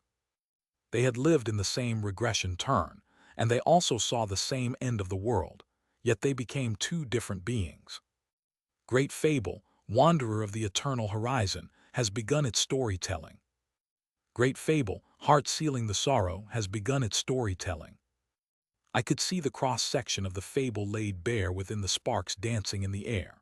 The story they compiled together line by every line with their blood. This was the story from the regression turn that I loved the most. The one that I had read many times over. Captain Yu Young-hyuk, it's a relief that you are a regressor. The King of Silverlight Heart glanced in my direction. The 999th turns Yi-Hyun-seong. The sorrow contained within his fable was being transmitted to me through my reading comprehension. It'll be okay for me to stop being sad, yes. You're going to die anyway. Even if you die, we'll be able to meet again in the next turn. And you'll continue your story in that place, and you'll get to restart this journey once more, won't you? The Fable of Steel was crying. I'm sorry, Yi-Hyun-seong. The forged steel expanded with loud noises and swallowed up his words. Tears that should have flowed out remained frozen within his eyes, died in the silvery light. There's no need to apologize. We'll be seeing the conclusion before you after all. The end you wanted to see, the promises you couldn't keep, all of them, I'll carry them all without missing a single one. The 999th turns Yi-Hyun-seong was looking at me. He was not the Yi-Hyun-seong I knew, but even then, he was definitely Yi-Hyun-seong. You resemble that person greatly, even more so than what I heard from my sponsor. The voice of the 999th turns Yi-Hyun-seong entered my head. He even smiled gently, as if he knew what I was thinking about already. How could this be? How could a man who had to endure such tragedies be able to form that kind of expression? And that's why I won't let you die. I knew that he didn't hold any hostilities towards us, but I didn't think he'd go this far to side with us either. Just what kind of a fable did the Master of Steel hand over to him as he died? Hyun-seong Ajasi, the one to cut the flow, was the 999th turns Yi-Jae-hai. It's been a long time since you called me that. I have no plans of hurting you. Get out of the way. Two never-ending fables intertwined with each other. Yi-Hyun-seong spoke, sounding as if he was reminiscing about an ancient memory. I'm sorry, but I can't do that. Why are you stopping me? Ajasi, you refused to be summoned as the Calamity, didn't you? It was us who negotiated with the Bureau of this world line, not you. So, I guess it really was the Bureau who summoned the 999th turns beings as calamities. Yi-Hyun-seong maintained his silence for a bit before replying coldly. Never negotiate with the Star Stream. That was our promise. So, what happened to us as the result of that promise? We destroyed the Bureau, we fought the Dakibai King. Then, after we clashed against the final wall, I'm asking you, what happened to us after that? The final wall, it seemed that they had witnessed that wall as well. The wall that the Yu Young-hyuk of the original had eventually reached too. The 999th turns Yi-Jae-hai shuddered before continuing on. Just like you said, our story has ended. The world line we used to live in was destroyed, and it's just us four that became outer gods after surviving that destruction. We promised to overcome the final wall, even if we become the existences outside the scenarios. That wall isn't something we can overcome. You also know this. In this world line. Stop it with this world line nonsense. What's so special about this world line anyway? This place is exactly the same as the one we used to live in. It's a world line that's going to end soon. Yi-Jae-hai of this world line staggered as I supported her. Her lips were trembling ever so slightly. The master of the sunken island continued on. The great Dakibus that got in contact with us said this, that they were going to abandon this world line, that they are planning to recycle it and use it as the start of a new story. Those words caused the King of Silverlight Heart to change his expression. The previously warm aura dissipated, and the sensation of cold metal spread out. A chilling voice came out from the forged steel's lips. What kind of a deal did you make with the Bureau? If this world is about to sink underneath the ocean, it's fine for us to destroy it personally, right? Jae-hai-ya. The 999th turns Yi-Jae-hai was smiling, but I wasn't sure whether I could truly describe that expression of smiling or not. The Dakibai king of this world promised us that if we destroyed this world line, then he'd revive our own world line. He'd get in touch with the most ancient dream and allow us to start our stories again. Yijai-Hai's shoulders were trembling. I too was also sharing in that shuddering. That was the reason for the 999th turn's beings to cross into this world. Even at the cost of destroying another world, they wished to regain theirs. The King of Silverlight Heart replied, "Our goal wasn't to regain our world, but to find the true culprit of all these tragedies. What will change even if we did? If we wish to carry out our captain's wishes, even if we eliminate the source of the tragedies, the time we lost won't come back. Our dead comrades won't come back to us. The world we lived in, it's not going to come back. The 999th turns Yu Younghyuk who died there, he's never coming back." Kugagagugu. Something was approaching this location from afar, while tearing through the horizon. The master of the sunken island spoke again. "That's why we don't have a choice but to end it all and start again." The tsunami waves that lost its vigor began rising up once more. The 999th turns Yi Hyunseong hurriedly started the steel transformation and protected us with his metal. However, the force behind the waves was stronger and faster than the metal's growth speed. "You can't stop me. I told you this before that I'm not the only one here." Quack-quack-quack-quack. The crimson sunset cast from behind us was burning up the heavens. That was the power of the living flame. The 999th turns Uriel. And the meaning of her approaching here meant, "Ajasia can't be." Yijai-Hai grasped my sleeve. I looked into her eyes and reassured her. "Don't worry, things you're worried about will not happen." I was also saying to that myself. "Our story, it's not as weak as you fear." Constellation, Demon King of Salvation, is revealing his status. Constellation, Watcher of Light and Darkness, is revealing his status. Constellation, Prisoner of the Constrictive Headband, is revealing his status. The Demon King of Salvation, the Watcher of the Light and Darkness, plus the third modifier I earned by putting on the Constrictive Headband, all of my fables were emitting light at the same time. I walked over to Yi Hyunseong standing before us. "Thank you for helping us out. However, it's all right not to push yourself. It's dangerous, you must hide behind M. This isn't the 999th turn." In front, the master of the sunken island, and at the back, the living flame. There was no place to run now. The shadow cast by the massive battleship dawned upon us, and while standing on the top of that huge wave, the 999th turns Yijai-Hai muttered out as if she was mocking someone. "Everything will go back. Just like what the captain told us, we'll also regress. We'll go back to the past and start everything from scratch. When we do..." The waves rolled in and crashed into us. I used the power of the great fable to deal with that status. I felt searing pain from both of my hands defending against the wave. I saw the horizon where the sun and the ocean met just beyond the rumbling walls of the foams. The boundary that we could never reach no matter how far we run. Quiet. And then that boundary split apart right before my eyes. A single blade was actually cutting that boundary down. As she fell hard from the wave's highest spot, the 999th turns Yijai-Hai was looking at us. More correctly, at a man standing next to me. You can't change anything with regression. I needed a very long time to realize this. Episode 90, One Person 4 Finn. Chapter 476, Episode 90, One Person 5. I sensed the power of a vast fable oozing out from Yu Younghyuk's entire frame. Starstream can't take its eyes away from the incarnation, Yu Younghyuk.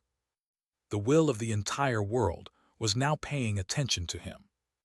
Absolute majority of constellations watching the scenario have raised their wariness due to the existence of incarnation, Yu Younghyuk.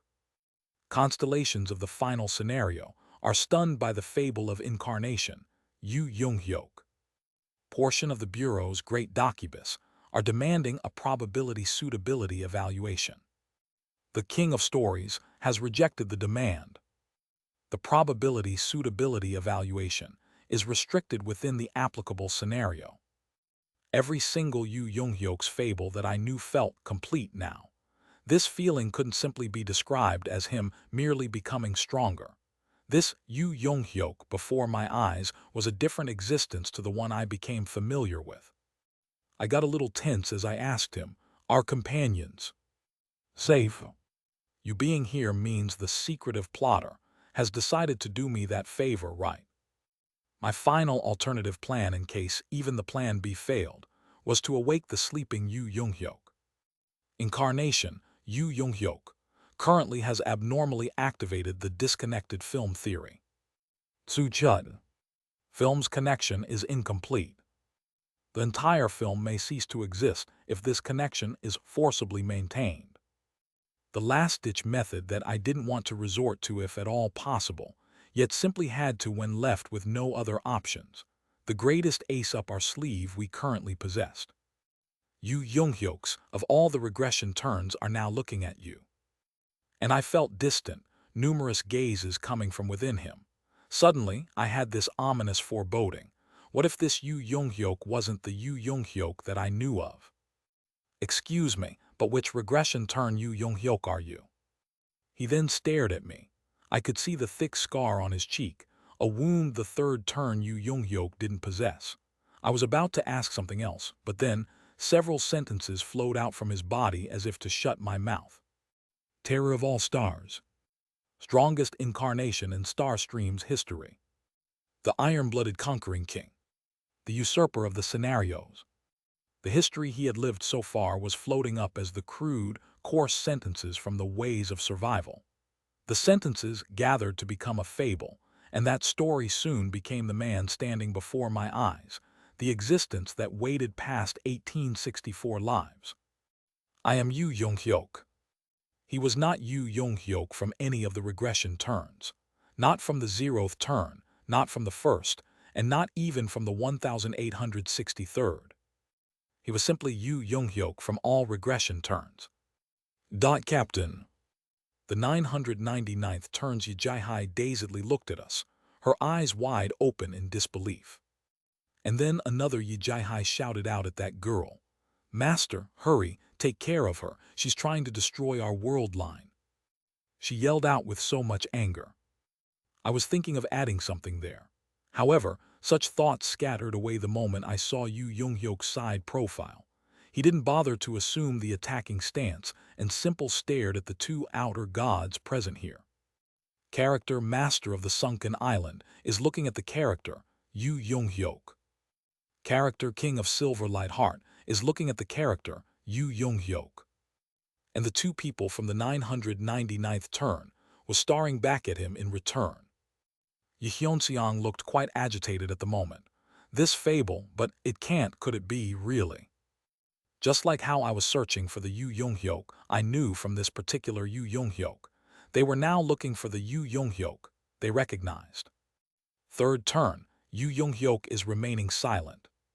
41st turn, Yu Jung-hyuk is remaining silent. 362nd turn, Yu Jung-hyuk is remaining silent. 666th turn, Yu Jung-hyuk is remaining silent. There was no point in becoming one anymore as Yu Jung-hyuks were being torn apart within those gazes.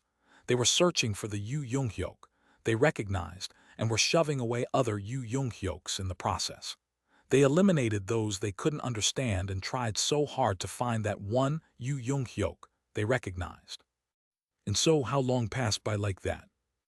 999th turn, Yu Jung-hyuk is slowly opening his eyes. And one of them finally discovered something among the patchwork of Yu Jung-hyuks. Captain.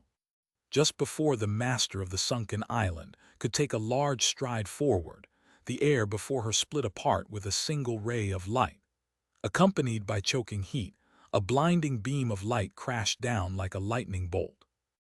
Yu Jung-hyuk lightly swung his dark heavenly demon sword to deflect that beam of light. That man is not the Yu Jung-hyuk that you remember. There was no need to ask who it could be. He's simply the outer god who stole the Yu Jung-hyuk we know of. The living flame, 999th turns Uriel cried out. She lived only for the purpose of killing the secretive plotter, and she came this far to finally have her vengeance.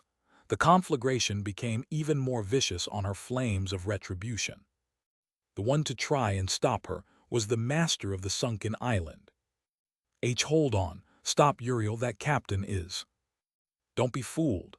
The secretive plotter is permeating within him, meaning he's the sworn enemy we've been searching for after all this time. And right next moment, holy shit, so that's the captain from this world line. Been a while, but still, he's so damn scary. Finally, even the last king arrived in the location. He took a look around the battlefield, then spoke with his eyes almost bulging out of his face. There are two Jai-His here. It was the monarch of the Great Abyss, the 999th turns Kim Nam-woon. All outer god kings have gathered in one place. Every constellation in Starstream is paying close attention to this battlefield. Every nebula in Starstream is fearful of the advent of the fallen beings. A large number of constellations are revealing their animosity. They simply ignored whatever the stars were saying and quietly studied each other. The living flame that rises up from the east. The master of the sunken island, the calamity of the world in the west. The monarch of the great abyss, the ruler of the northern universe. The king of Silver Light Heart, the ruler of the interstellar space in the south. And the great plotter that crawls from the place of nothing. The plan I began cooking up bit by bit ever since I discovered their names within the book written by the Recorder of Fear and deduced their identities. I sneaked a glance at Yu Young-hyuk. The original plan A was actually supposed to begin from here. Yu Young-hyuk. My signal prompted him to step forward. The chaotic aura of an outer god enveloped him, and he spoke in the true voice. Everyone has gathered, I see. Those words contained emotions that I couldn't even fathom. However, someone present here still managed to do just that. Captain, I knew it. It is you, right? But how? You dare to use yet another underhanded method. The flames of retribution scythed past the air and flew in. The dark heavenly demon sword, containing the power of the Transcender, rose up to deflect the flames. As the friction noises loudly tangled up with waves of magical energy, Yu Young-hyuk raised his voice. Been a while, Uriel, my old comrade in arms. Shut up, you are not Yu Young-hyuk. You are. The 999th turns Uriel shouted out as if she had been made fun of just now. Conflagration of destruction spread out everywhere and ignited the oxygen in the air. Within this hell of choking, hard-to-breathe dry heat, she continued to speak. The Yu Young-hyuk I knew died in that place. Her fables growled like a wounded wolf. Her expression could only be made by someone who lost something far too precious to her. And while carrying such an expression, she pointed her sword at us. And it was you bastard who killed him. Her fable was crying out now. I'll kill him, I'll definitely kill him. Without a doubt, I shall make sure to kill him. The 999th turn. Uriel held onto Yu Young-hyuk's incarnation body, wasting away due to the otherworld pledge, and cried in sorrow. Regardless of what needs to be done, even if that means crossing world lines, I will definitely avenge you, even if I end up leaving the side of good to become evil. And so, the demon-like judge of fire became the living flame. She was an archangel who chose to become an outer god for the sake of her vengeance. That was her reason for being here. Yu Young-hyuk doesn't die, only the regression waits. Shut up, such words, whoa. Yu Young-hyuk deflected some more flames tinged with boundless rage and continued on. He awoke again and lived through the 1000th turn. He then died, only to move on to the 1001st, and so he continued to live on and on, and on. I too know of that life, a life that no one remembered, a life that he couldn't share with anyone else. Yu Young-hyuk continued to live such a life all alone. And eventually, he became me. Uriel pounced, looking as if she had heard something she shouldn't have. She swung her flames of retribution in desperation, cutting his side, then slicing into his stomach. and in a blink her blade circled around and took aim at his neck. He didn't try to stop her, as if this was the just punishment he'd been waiting for. And then, like magic, Uriel's blade came to a halt. You are. Uriel probably knew this too, that her vengeance could never be fulfilled. Because the one who stole away her most precious comrade in arms happened to be the very same comrade, that's why. Yu Younghyuk spoke to her. If you want, go ahead and kill me. The secretive plotter who took your world line away is none other than me after all. Uriel howled out in anguish, then cried out loudly. Just as her sword moved again, the ocean exploded along with the loud kaboom. Her sword was flung in the air. The flames of retribution stabbed into the ocean and slowly sank beneath the waves while vaporizing the water. Yu Younghyuk wasn't responsible for that. Shoo! The cannon smoke rose up from the other side of the waves. It was the 999th Turns Yijai who fired a shell. That's enough, Uriel. Her voice was thickly tinged with joy and madness as she carried on. Yes, we know it too. We already knew it all too well. She staggered across the ocean's surface and approached this side. Yu Younghyuk didn't avoid her pale hand. Captain, you're inside somewhere, right? You've become something else now, but you are definitely inside, right? You're still alive, right? Rather than tears, chaos flooded out from Yijai's eyes like fine powder seemingly made out from the pitch-black darkness. He looked at her and nodded his head. 999th turn. Yu Younghyuk is looking at his old comrade in arms. The 999th Turns Yijai grasped onto his sleeve and slowly crumbled. I could only look at his back where I couldn't read his expressions at all. It was the trickery of the world line that caused Yu Younghyuk to become many. Yu Younghyuk, who lived during the 0th turn, became the first turn's Yu Younghyuk, then he became the 2nd turn, and the 2nd turn went on to become the 3rd, and then the 4th. Abnormal events of the past and future interfering with each other ran rampant and made everyone forget that crucial fact. But this was the undeniable truth. A regressor actually doesn't regress. What actually regresses isn't him, but everything else excluding him. The time for everyone else would rewind, but his own time would continue to march forward. Even though the world lines had split up and some became the 1864th turns Yu Younghyuk, while someone else became the secretive plotter, but still. From the beginning, he was just one person who kept walking on one continuous, unbroken path. However, could these people be able to handle the truth? Someone only lived on for the sake of her revenge. Uriel still raising her flames. Someone only lived on for the sake of continuing on with his will. Yeonseong, who couldn't shed tears anymore. Someone only lived on for the sake of fighting him one more time. Kim Nam-woon, standing askew in the air and glaring daggers in this direction. And someone only lived on for the sake of reviving those times she lived alongside him. Yijai, currently crumpled, looking vacant. Yu Younghyuk told them that regression couldn't change anything. However, his regression did change someone's life.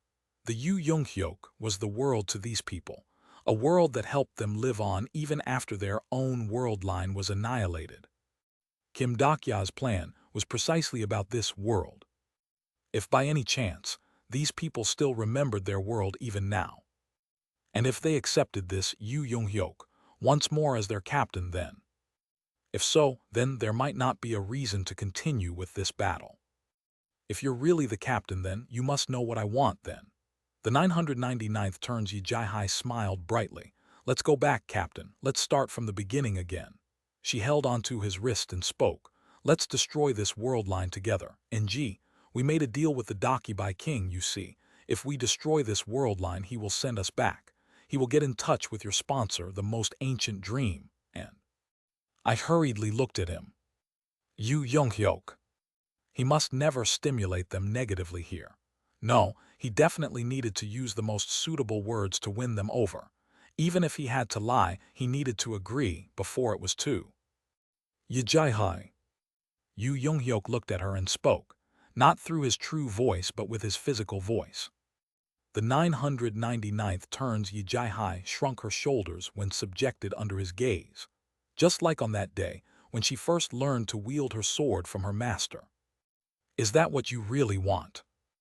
Do you believe that you'll become happy if everything reverts to how it was back then? The captain, I knew he'd never say things like that. The 999th turns Yi Jai bit her lip and let go of his hand. He's someone who regressed 999 times. He didn't falter even when living through that inordinate amount of time. That man, he'd never say something so weak and... A man who regressed 999 times can grow tired by the 1000th, said Yu Jung-hyuk in a voice so honest that even I was left stunned. Even if one endured 1000 lifetimes, one can still give up during the 1001st. The voice was so thick with boundless fatigue that even I became dazed by it. There's no way that's not possible. The captain I remember is. He would not give up, indeed. However, if that's everything you remember about Yu Jung-hyuk, then I needed to say something. I need to tell him that he must not say these things, but I couldn't. Then that Yu Jung-hyuk is dead. That was his heart laid bare. A man who lived 1864 lifetimes, a man who had never truly expressed himself, had finally bared his soul. Yi Jai cried out, sounding more like a shriek. Not true, that can't be true. He shall not regress any more. I saw some things sparkle in the distant sky. They were stars. Constellation, demon-like judge of fire, is scanning the vicinity with an anxious face. Constellation, most ancient liberator, is asking about his Makni's well-being. Constellation, abyssal black flame dragon, declares that he will use both of his hands this time. Stars that watched our stories from a very long time ago were approaching this side. And beyond them, our companions were also rushing towards us. Han Soo-yong, Yu Sang-ah, Jiang Hui-won, the people from Kim Dak-ya Company, who had lived with us in this world. Within the darkness brought on by the fading sunset, they looked like one giant constellation. Yu Jung-hyuk, now as one person, took in that sight and raised his voice. I can't go back. My final regression turn is this one. Episode 90, One Person 5 Fin. Chapter 477, Episode 91, One Single Fable 1. He took a very long time to get to that decision. I stared at Yu Jung-hyuk making that declaration. The original plan wasn't like this. He was supposed to use the memories from the 999th turn and buy as much time as possible. He was to stimulate the outer gods appropriately and persuade them. There will be no next regression for me. Even though I was looking at a guy completely, utterly trashing my plan to bits, for some reason I didn't get angry. Yu Jung-hyuk, a former regressor. Only now could I truly comprehend what he said back then. I had been thinking that the reason for the rapid growth of this turn's Yu Jung-hyuk was down to the information I provided and the interference from other variables. However, now I couldn't say that anymore. The proof was the fables rising up from Yu Jung-hyuk's entire frame. Fables that contained not the desperation, but the will of a lifetime. Yu Jung-hyuk had bet everything on this regression. Just like a locomotive dashing forward by exhausting every ounce of its fuel, Yu Jung-hyuk was doing everything he possibly could to live this life. This regression turn was not the base material for his next life. Captain, you're lying, right? NG, you're kidding, right? Yi Jai-hi's expression creaked and distorted. It wasn't merely an expression of someone betrayed by the belief she held onto. No, that was the face of a person whose world had crumbled. She then reached out towards that last straw she had been chasing after all this time. Unfortunately, Yu Jung-hyuk didn't grab that hand. Yi Jai-hi, have I ever lied to you before? Why? Explosive auras were leaking out from her entire body now. I sensed the 999th turn's history going violently out of control. Why? Fables were asking why it was not the 999th turn but us.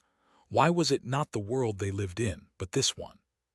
I was about to take a step forward, but Yu Jung-hyuk stopped me. Stay back. His cheeks were trembling painfully. No matter how hard he tried to hide his emotions, he still couldn't erase his unique behavior.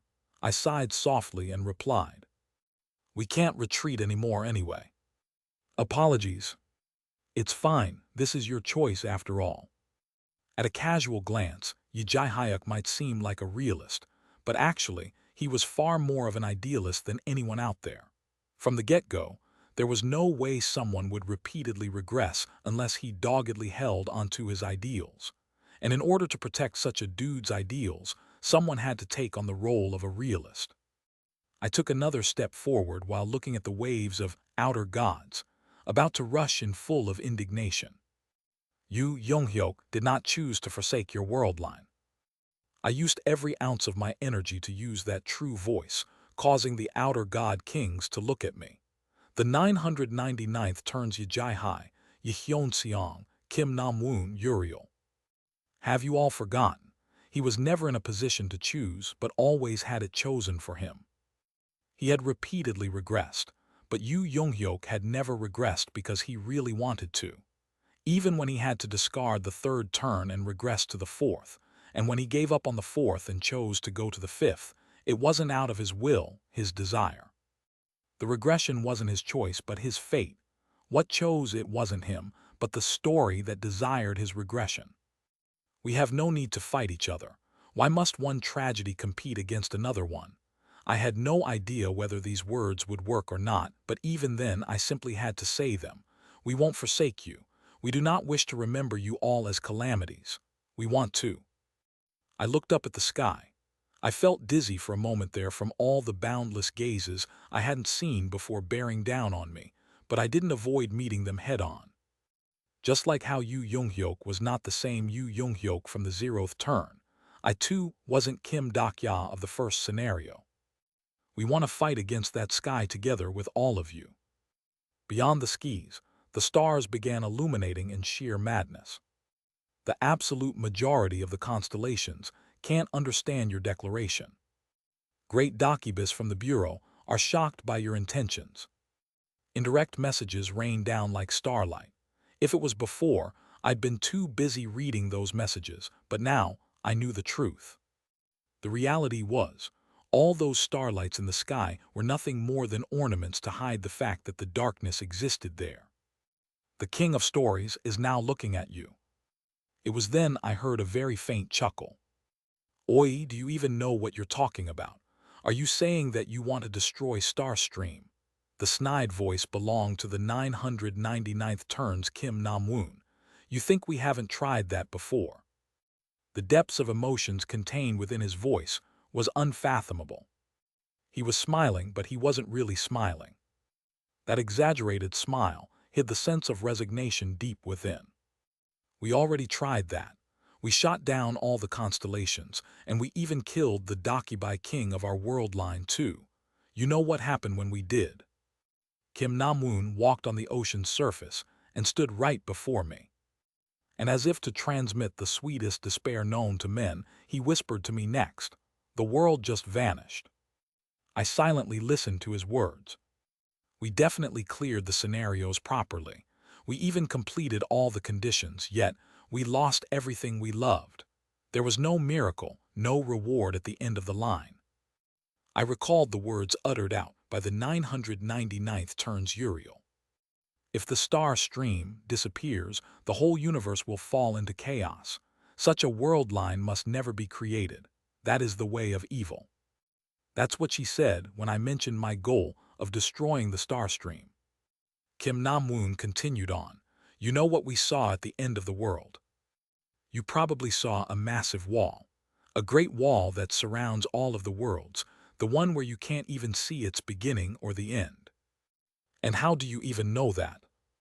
Because that's where our true goal is too. What we want to achieve isn't simply the destruction of Starstream." I repeated with my own voice what the secretive plotter told me earlier, and it's to eliminate the ringleader of all these tragedies hiding behind that final wall. The 999th turn's Kim Nam-woon stared at me, as if he was greatly shocked by this revelation. His lips bobbed up and down many times before he finally roared out, No one can go past the final wall. That's Namwuna. These people, they possess the final key that might allow them to go over the final wall. Yehyunseong raised his voice. Kim Namwoon alternated his gaze between Yehyunseong and me, looking utterly confused. I simply nodded my head towards him. The outer god kings are getting agitated by your announcement. Your declaration is causing a rapid change in the 98th scenario. A large number of constellations are indignant of your choice. It was fine if the stars didn't want to side with us. It was also fine if other nebulas didn't want to join us either. However, if these four decided to stand on our side, if these kings that lived through the 999th turn remained in this world line and fought alongside us, then let's say that you possess such a key. The moment I heard that voice, I felt a chill run down my spine. In that case, is there a reason for me not to snatch that key away from you? The moment Kim Namwoon's short sword got closer in the blink of an eye and took aim at my neck. Clang! The sword's trajectory streaming before my eyes deflected his short sword.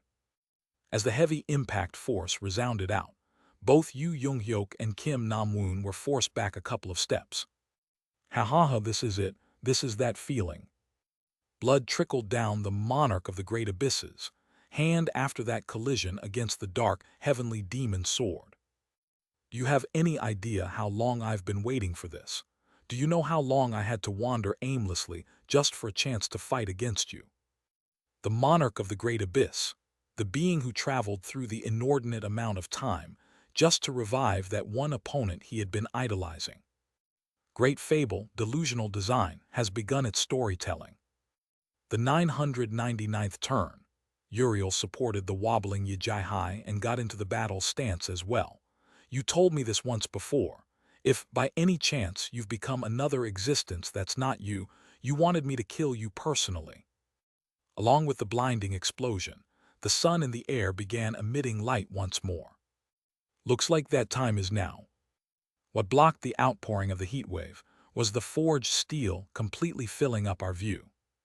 You must escape. I can't stop them by myself. The 999th turn's Yehyunseong was different from the others as he wasn't summoned as the calamity.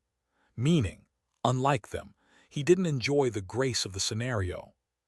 Kim Dakya. Almost at the same time, my companions arrived on site. Han Soo-young, flying on the back of the black flame dragon, was the first to ask, "What happened here?" As you can see. She bit down on her lip hard. I didn't say anything else and instead looked at my companions. At Jiang Hui-1, Shin Yu-seung, Yi Gil-yong, Yi Jai-hai, and Yu Sang-a. This is the final hurdle. They should also probably guessed it. I ask of you this, please make sure not to die. At least during this fight, even I was helpless to protect my companions. Kwaya. Along with the impact force akin to heaven and earth upending, violent tsunami waves and sunlight intermingled. Blades clashing against each other could be spied within the rising white foams trying to blind our view. The blackish light sliced into the ocean. Yoo Jung-hyuk was fighting, while enduring against the combined assaults of the 999th turns Kim Namwoon and Uriel. He was displaying a shocking level of martial prowess. Great fable, Pilgrim of the Lonely Apocalypse, has begun its storytelling. Fable, Hellscape of Eternity, has begun its storytelling. The hidden, shored-up power strong enough to contend with two kings. Now that was Yoo Jung-hyuk's true strength. Every fable he had built up all this time was exploding forth simultaneously. Disconnected film theories, connection is incomplete. Cracks are developing in the fable's continuity. Unfortunately, the balance couldn't be maintained forever. Dakyo SSI. I shifted my head to find Jiang Hui-1 there. The Archangel's blinding wings were spreading out from her back. The Beast Lord Shin Yu-seung, the Naval Admiral Yi Jai-hai, and the Emperor of Steelsword, Yehyunseong. My comrades who lived a different life compared to the original storyline, and thus were currently marching towards a different resolution. We glanced at each other and nodded. I'll help Jung-hyuk SSI, So the rest of you, please take care of that side. Constellation, demon-like judge of fire, is unleashing her status. Jiang Huiwen spread her wings wide and flew towards Yu Yonghyuk under the blessing of Uriel. It seemed that that was the Archangel's choice. She now knew that the outer god king happened to be herself from the far-flung distant future, so. I told you this before. Without the nebula's grace, you can't oppose me. The flames of retribution, soaring through the sky as if to puncture it, was now crashing back down towards the ocean. However, we had no time to worry about Jiang Huiwen, because there was yet another existence pouring out her boundless status in our direction at the moment. Among the parting, exploding waves, the 999th turns Yijai was staring at us with her hollow eyes. Everyone please evade. Yu Sangha stepped forward and distorted the time and space. Unfortunately, Sakyamuni's ability was useless when facing the true might of that outer god king. Along with the loud ripping noise, the distorted time-space was forcibly spread open.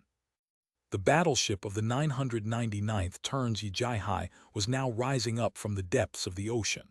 The turtle dragon of the master of the sunken island resembled more of an island rather than a ship at this stage. Ajasi.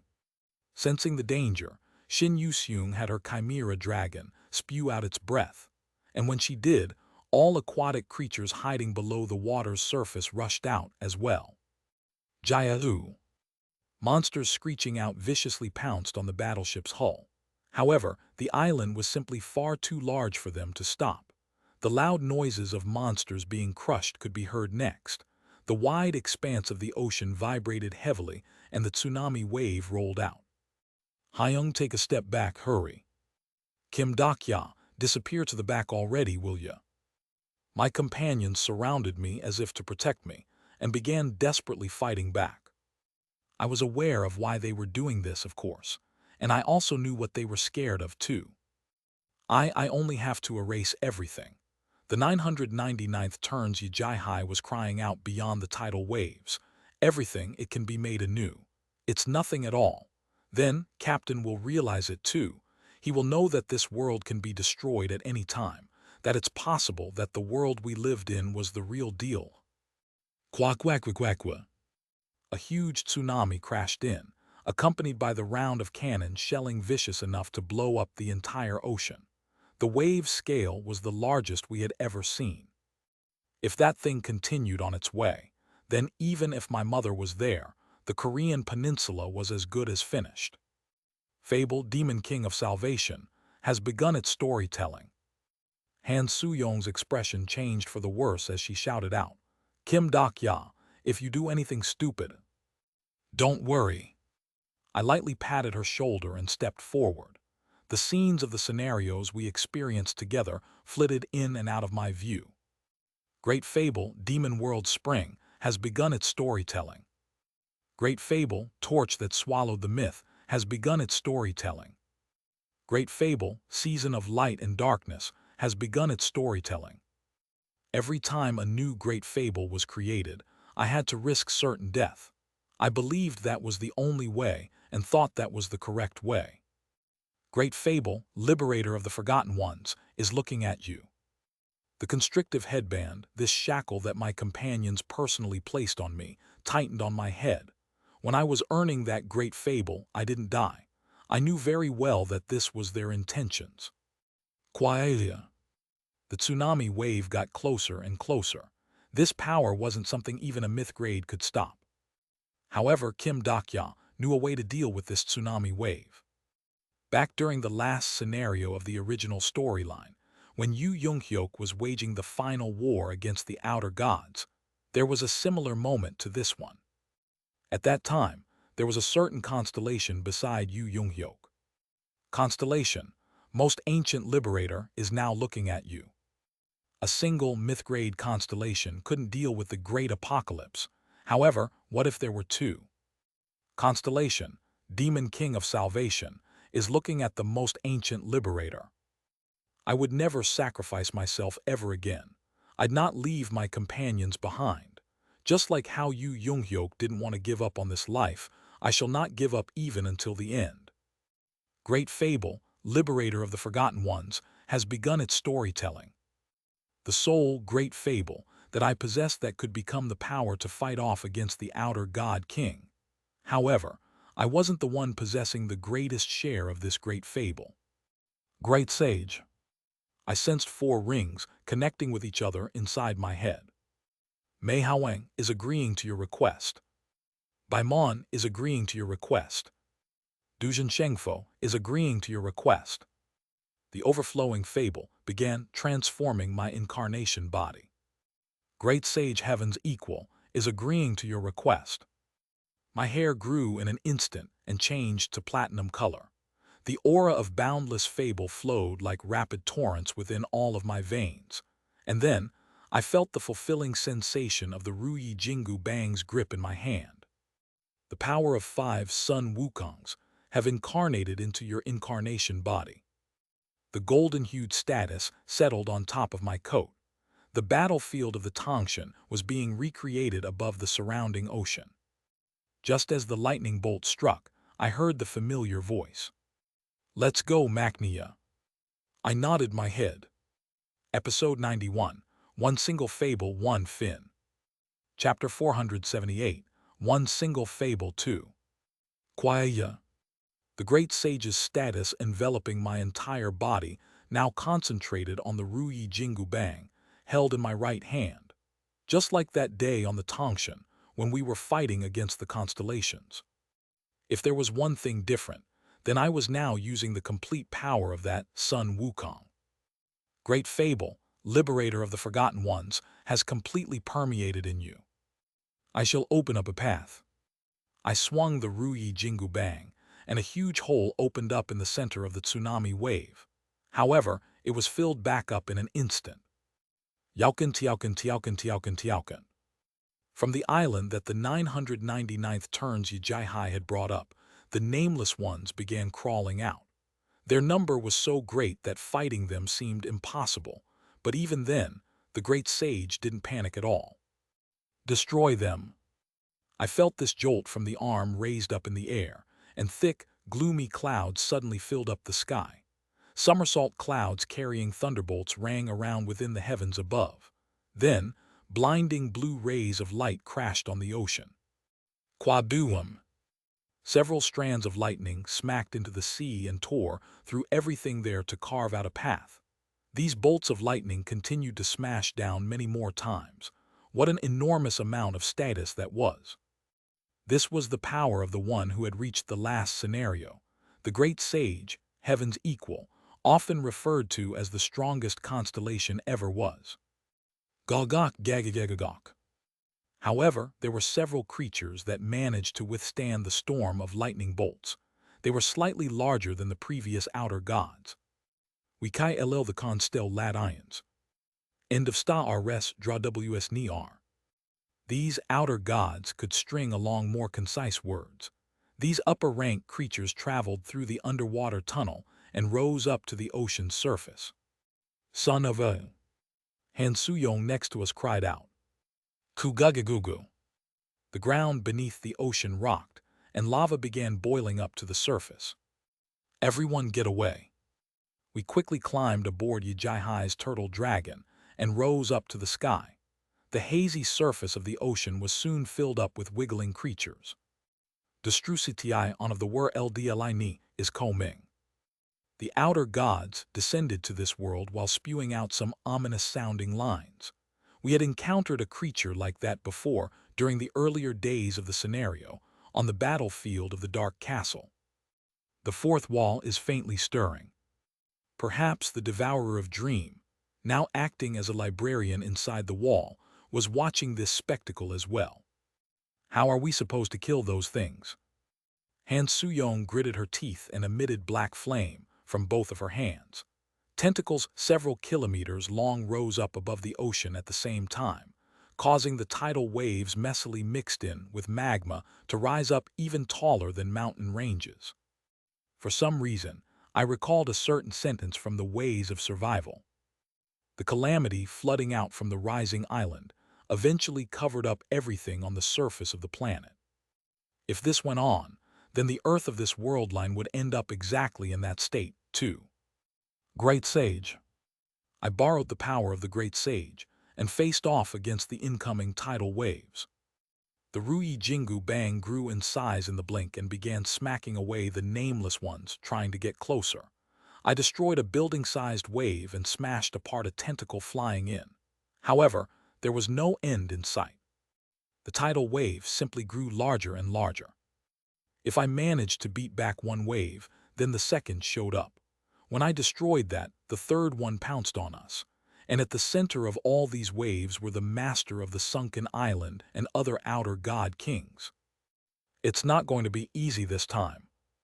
Even the great sage was saying something like that. At this rate, we'd be finished even before our enemies get here. Is there any other way to break past that? Need more time. After leaving those words, the great sage began gathering more status. My heart rapidly grew warmer, and the fable in my veins circulated quickly. Since I knew what he was preparing for, I didn't bother to ask anymore.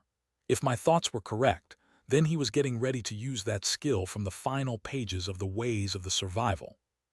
The question was, could my companions and me last until then? In order to buy time, we need to combine our strengths. No matter how excellent both Uriel and the abyssal black flame dragon were as constellations, it was still too difficult for them to endure. Not to mention, there were 4 kings that side. Wait for Quadriviru. The shield of steel slapped away several tentacles flying in. I looked at those huge shoulders standing before me and spoke, Hyonseong SSI.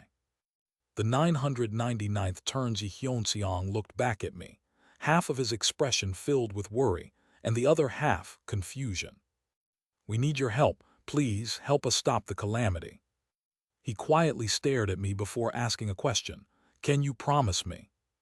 I didn't ask what that promise was, because I felt like I already knew. I don't know if I can protect it, but I'll do my best. He stared at me for a bit longer, then his eyes blinked slowly, and right next moment, his eyes shone in the silvery light.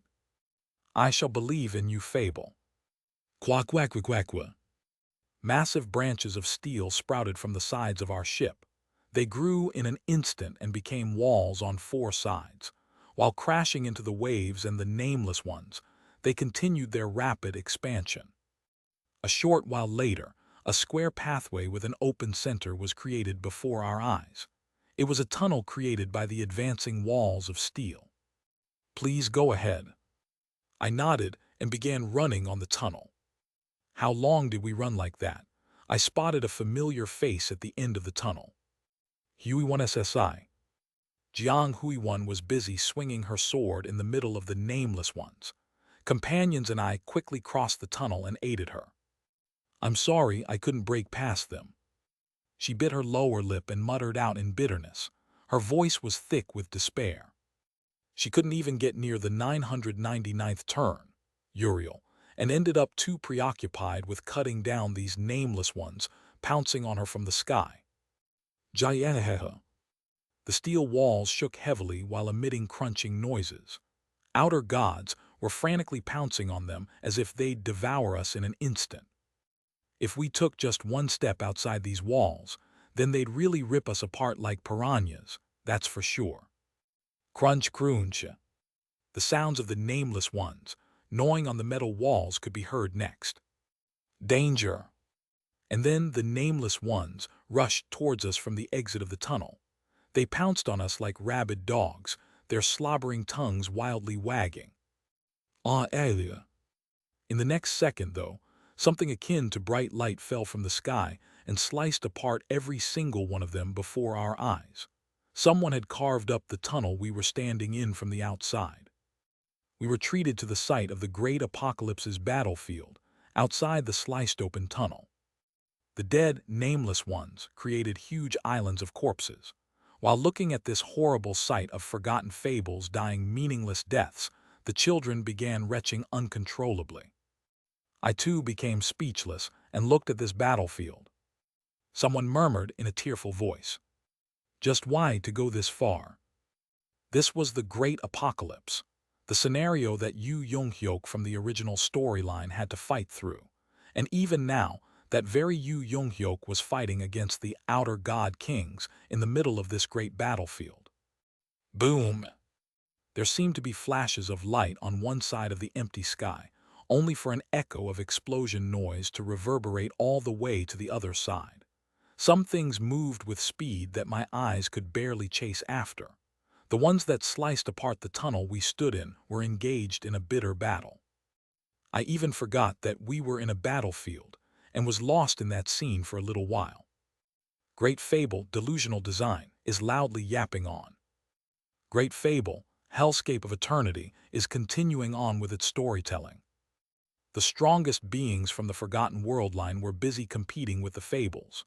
The torrents of breaking the sky swordsmanship, and the Hellfire, resisting it, and then the remnants of the Black Flame, mixed in to create a massive tornado. Strong winds generated from the sword images collided among the gloomy clouds, and ancient fables howled on like aged dragons. Fables were screaming as if to tear the sky apart. The living histories were colliding and extinguishing right before our eyes. And at the center of all the stories was Yu Yonghyuk's dark heavenly demon sword. We couldn't afford to waste the precious time he had bought for us. I pointed to our front and spoke. The cause of these waves is the sunken island itself. The nameless ones flooded in like dust clouds. Then, upper-rank outer gods raising up even more waves behind them. And finally, the sunken island in the center of them all. Most likely, the 999th turns Yijai was in the middle of that island. Our priority is to demolish that island. The most optimal course of action is to subdue the 999th turns Yijai, but I took a look beyond the encroaching waves. If the culprit behind this great apocalypse event, the master of the sunken island Yijai, was subdued, the disaster itself should peter out, but the problem was with how to get there. Han Suyong spoke up. Don't forget, the 999th turns Kim Nam-woon and Uriel is over there too. Even if Yu Yonghyuk is facing off against Uriel, what will you do about Kim Nam-woon? Don't worry, I have a plan.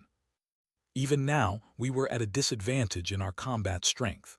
Well, we had already exhausted a considerable amount of energy during the earlier fights, after all. However, we weren't completely on the back foot either. Gilyonga Yusyunga. Release the insects and monsters to stop the movements of the outer gods as much as possible. Yu Sanga SSI, if you see an opening, try to cast one more debuff on that Yijai, please. Han Suyong, you take care of the nameless ones showing up in our rear. What about you? I'll create a path. Hui1 SSI, please come with me. The moment Jiang Hui1 nodded her head, I unleashed my status. Constellation, Demon King of Salvation, is unleashing his status. With excellent timing, I sensed Hyunseong's fable enveloping my body next. The outer layer created through the steel transformation sprouted above my skin. We certainly made the right call to go to Oz first. We definitely needed his fable metal in order to efficiently destroy the outer layers of those nameless ones. Now everyone. We leapt above the steel walls in the air simultaneously, and then descended towards the tidal wave. Outer gods noticed our movements and howled out at the same time. Dudujujudo. Gong Pildu's shells, now coated with the fable metal, flew in from afar to penetrate cleanly through the outer layers of the nameless ones. Using the sounds of the cannons as our interludes, we ran on top of the waves. Tentacles flew in at us with no gaps in between them, but Han Suyong burned them away. Constellation, Abyssal Black Flame Dragon is roaring out.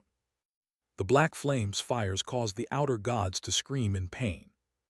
Jiang Hui1 and I continued to run on this path. We felt the time-space surrounding the island faintly distort. Yu Sanga was activating her powers now. DocuSSI over there. We saw the gigantic turtle dragon, taking up the highest location of the island in the distance. The 999th turns Yijai was standing on top of the ship's figurehead to command the outer gods. Ha ha ha, where do you think you're going? As if he was waiting for us, the 999th turn's Kim Nam-woon revealed himself. I shall protect our Jai-hai. Even though he was in the middle of fighting Yu Young-hyuk, he must have had enough leeway to interfere with us.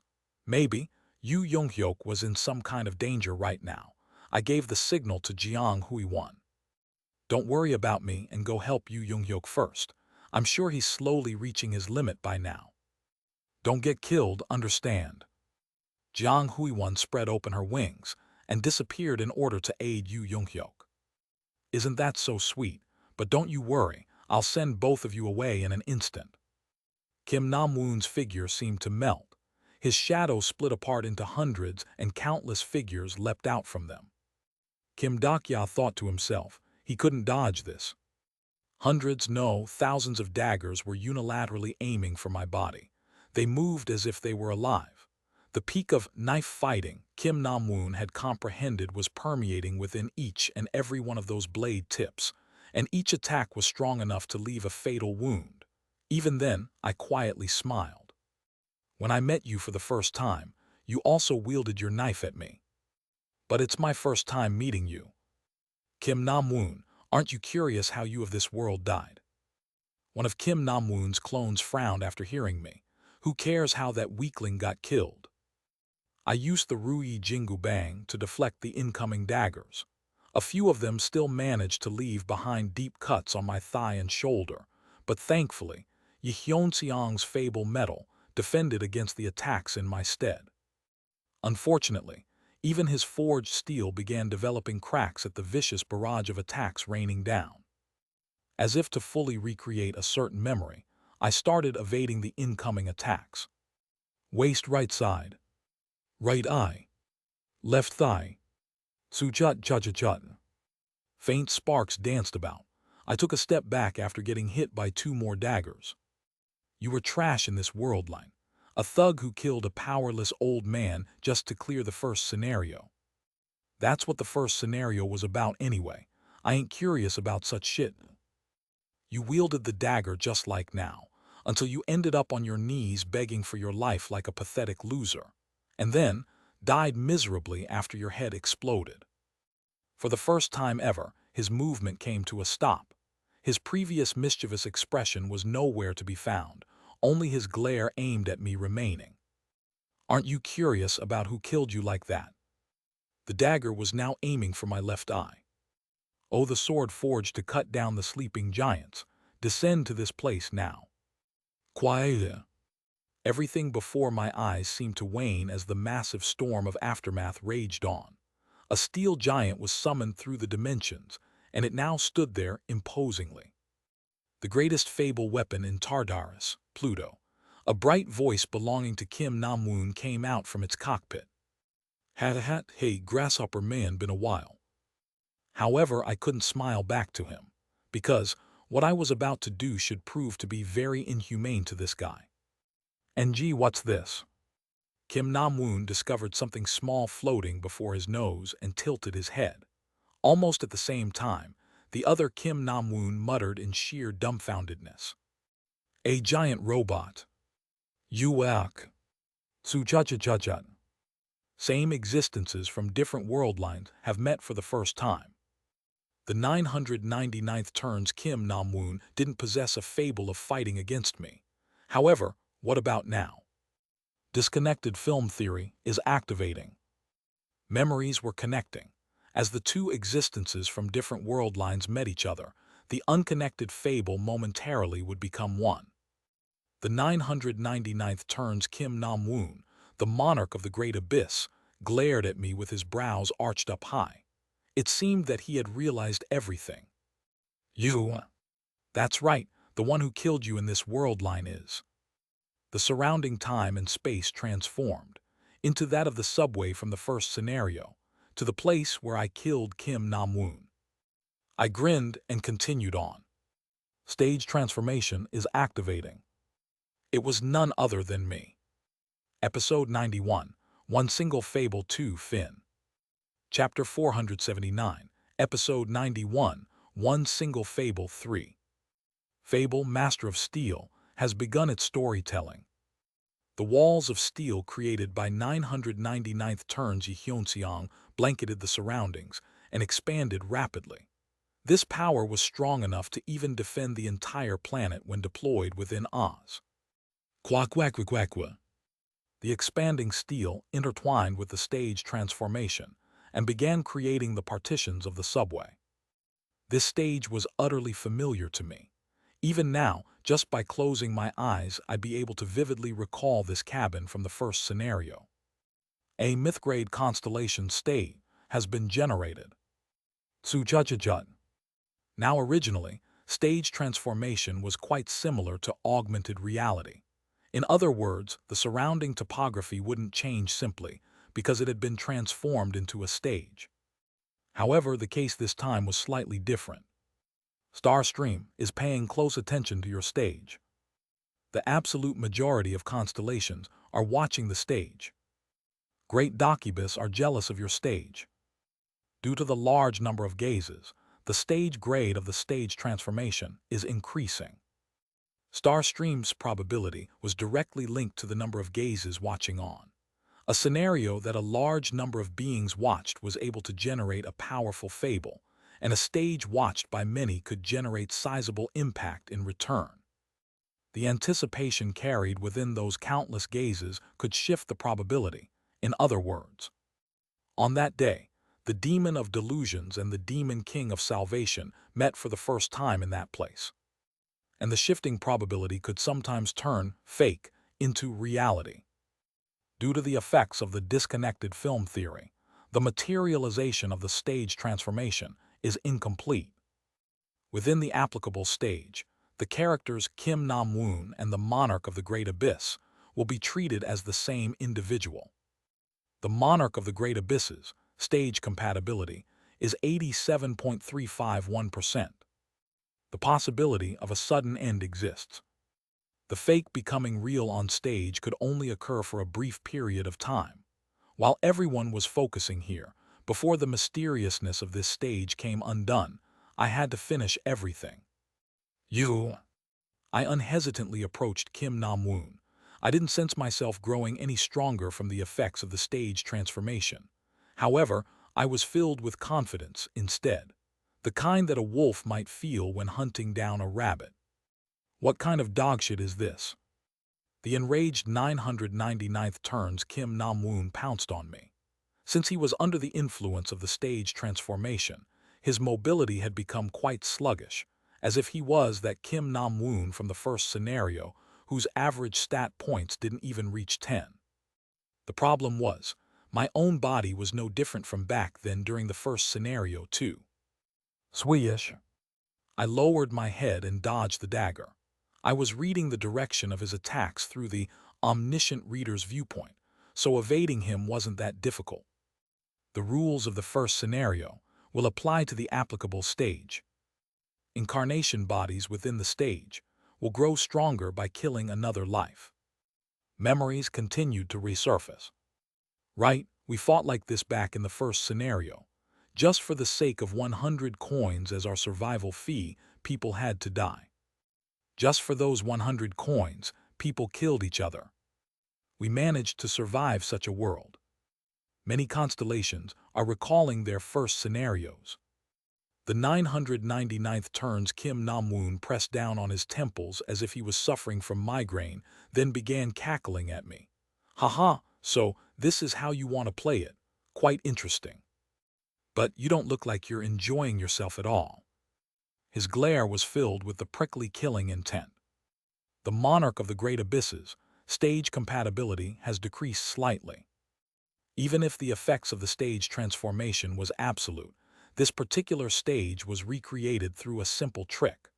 The longer I took, the weaker the connection between the 999th turns Kim Nam-woon to his third turn counterpart would become.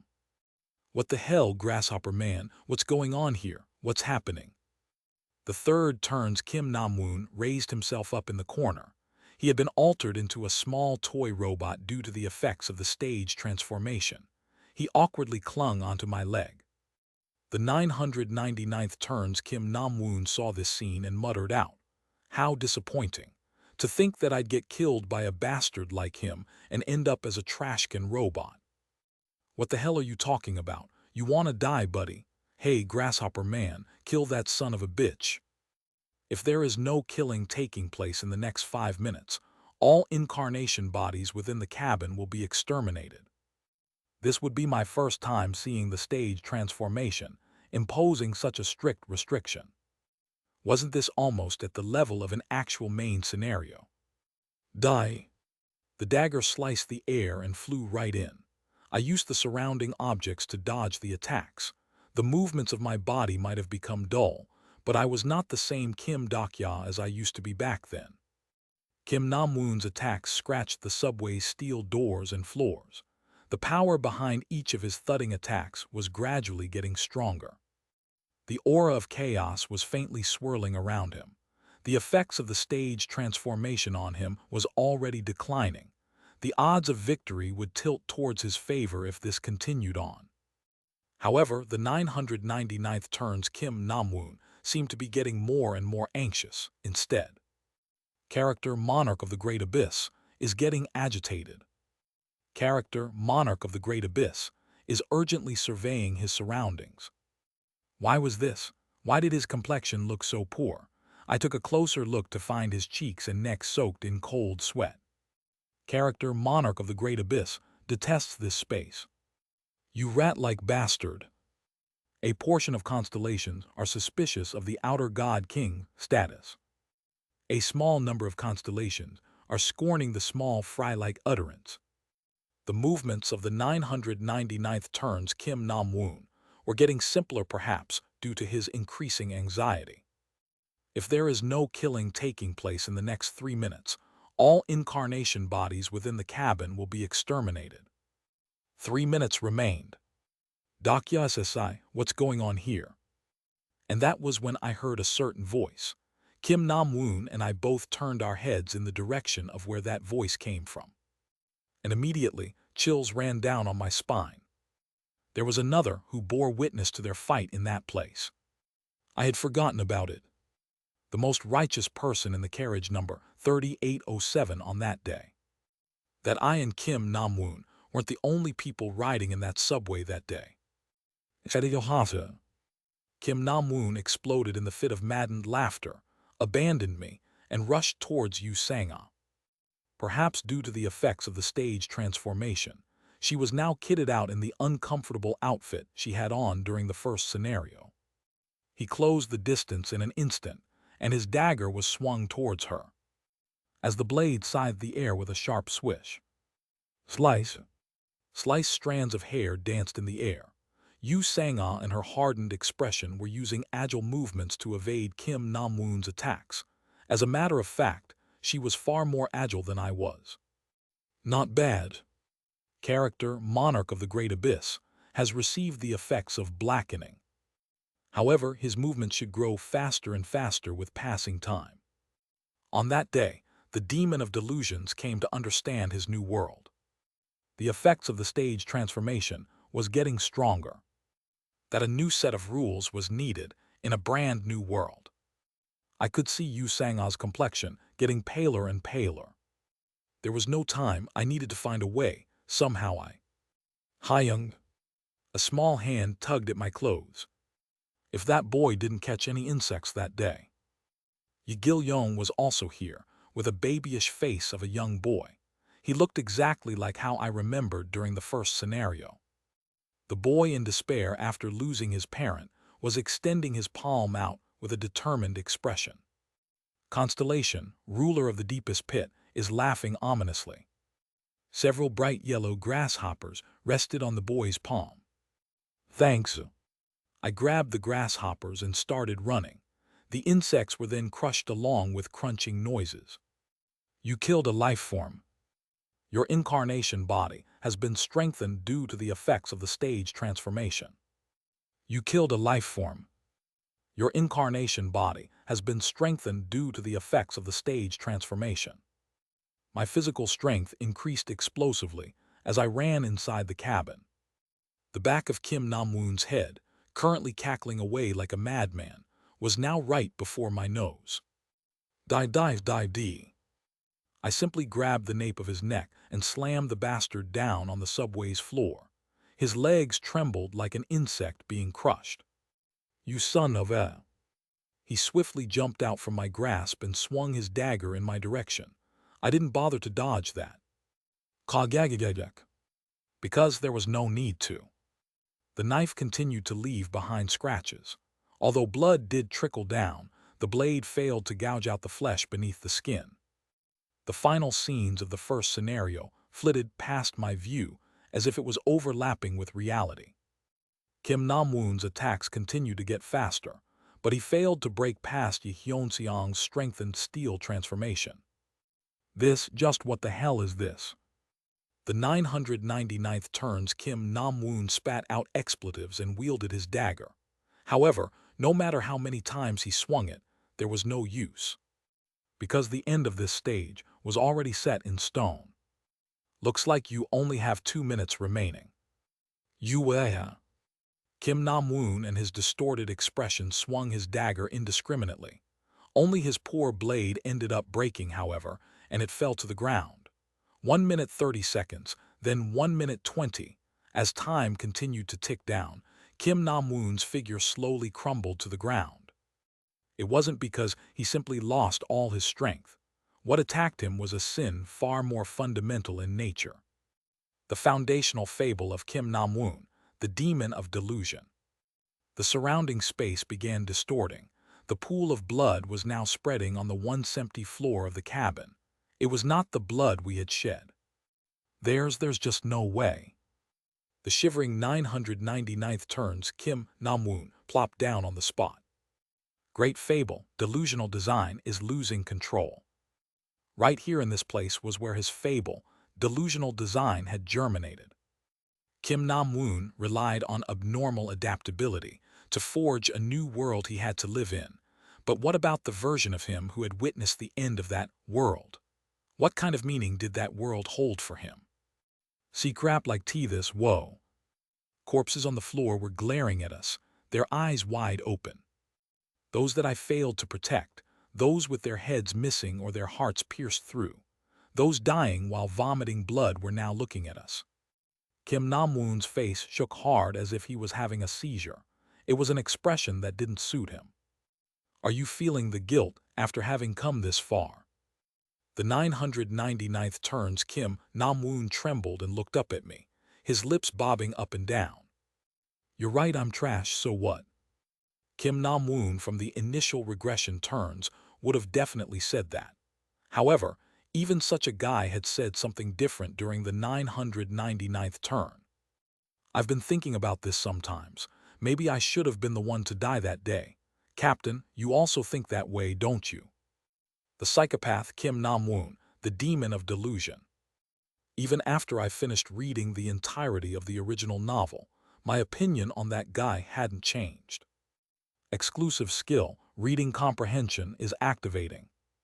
However, that couldn't have been Kim Nam-woon's everything. The ways of survival I read was no doubt nothing more than just the tip of an iceberg called this world. And so the Kim Nam-woon I didn't know must have existed somewhere too. Kim Nam-woon, who ended up seeing a world's end for someone's sake. Kim Nam-woon, capable of wandering aimlessly for 40,000 years out of his love for someone. Kim Nam-woon, carrying on the sake of protecting his loyalty to his comrades. What if such a Kim Nam-woon existed in the world somewhere? And what if such a Kim Nam-woon was the one who saw the end of the 999th turn? His delusion was being eaten away. That was the history he endured on by exchanging away his personality. The ego of the Kim Nam-woon, a second-year student from Chinjil High School, was now leaking out from its hidden spot beneath his mask. I killed them, that's right, I. The shivering Kim Nam-woon held his broken dagger and began sobbing away. Right, you did kill them. As I said that, I took a look at the rear of the subway.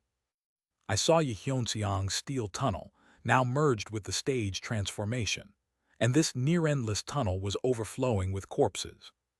The nameless ones, their names now long forgotten, were crying out. And they are the people I didn't save. A new world requires a new story. That was the price for completing the one single fable. We lived for the purpose of completing this petty Gisunjianjiol. Your hidden scenario is on the verge of completion. All of your fables are desiring your conclusion. Every constellation in Starstream can sense that your conclusion is drawing near. And now I had to see the end of this damn story. The focus in Kim Nam-woon's eyes blurred, and he brought the tip of the broken blade closer to his neck. 15 seconds remaining until the application of the stage transformation's rules. Once the time limit has been reached, all incarnations who didn't obey the rules will be killed instantly. Yu Sang-ah and Yi Gil-yong were looking at this side. Even the third turn's Kim Nam-woon, currently in the figure of a toy robot, was looking at me also. If the time limit elapsed in this fashion, then the 999th turn's Kim Nam-woon would die for sure on this stage. The stage itself might be fake, but his fable infused to this place was all real. He'd die in this place, just like those he had killed, or like how it was for him in the third turn. He'd die a miserable death while accepting his life. The problem, however, was with the third turn's Kim Nam-woon. He'd also perish due to the fact that he was connected to his 999th turn counterpart through the disconnected film theory. I couldn't let that happen. The stage transformation has been cancelled. The surrounding landscape changed and the stage disappeared. The memories connected through the disconnected film theory were fading away. The subway scattered away, and all the actors involved also returned to their previous positions. However, the 999th turn's Kim Nam-woon remained on his knees. Certain stories, despite being fake, possessed power as if they were real deal. The stage might be gone now, but the original sin didn't go away. His ruined and frayed fable was scattering away. I quietly stared at him and his lowered head before lightly kicking away the dagger he was still holding. Kim Nam-woon, you can't be saved. Then I pulled out the unbreakable faith. The gleaming white swordlight seemed to screech out from the blade. I deliberately raised the sword up high so that everyone could see me. And then, every constellation of Starstream is waiting expectantly of the outer god king's death. No! Along with a horrifying, desperate cry coming from somewhere, my unbreakable faith cut something down. Episode 91, One Single Fable 3 Fin. Chapter 480, Episode 91, One Single Fable 4. Pasusud. The traces of a fable stained the unbreakable faith. Thick smoke arose from this burning fable. What used to be someone's history was now scattering away as ashes. Kim Nam-woon's blood-soaked white hair strands were hooked on the edge of the sword. This was Kim Dak-ya's choice. I watched his hair scatter away within this ash-gray smoke and opened my mouth. When I was young, I really hated you. When I was still absorbed in reading The Ways of Survival, Kim Nam-woon was the only character that I couldn't sympathize with.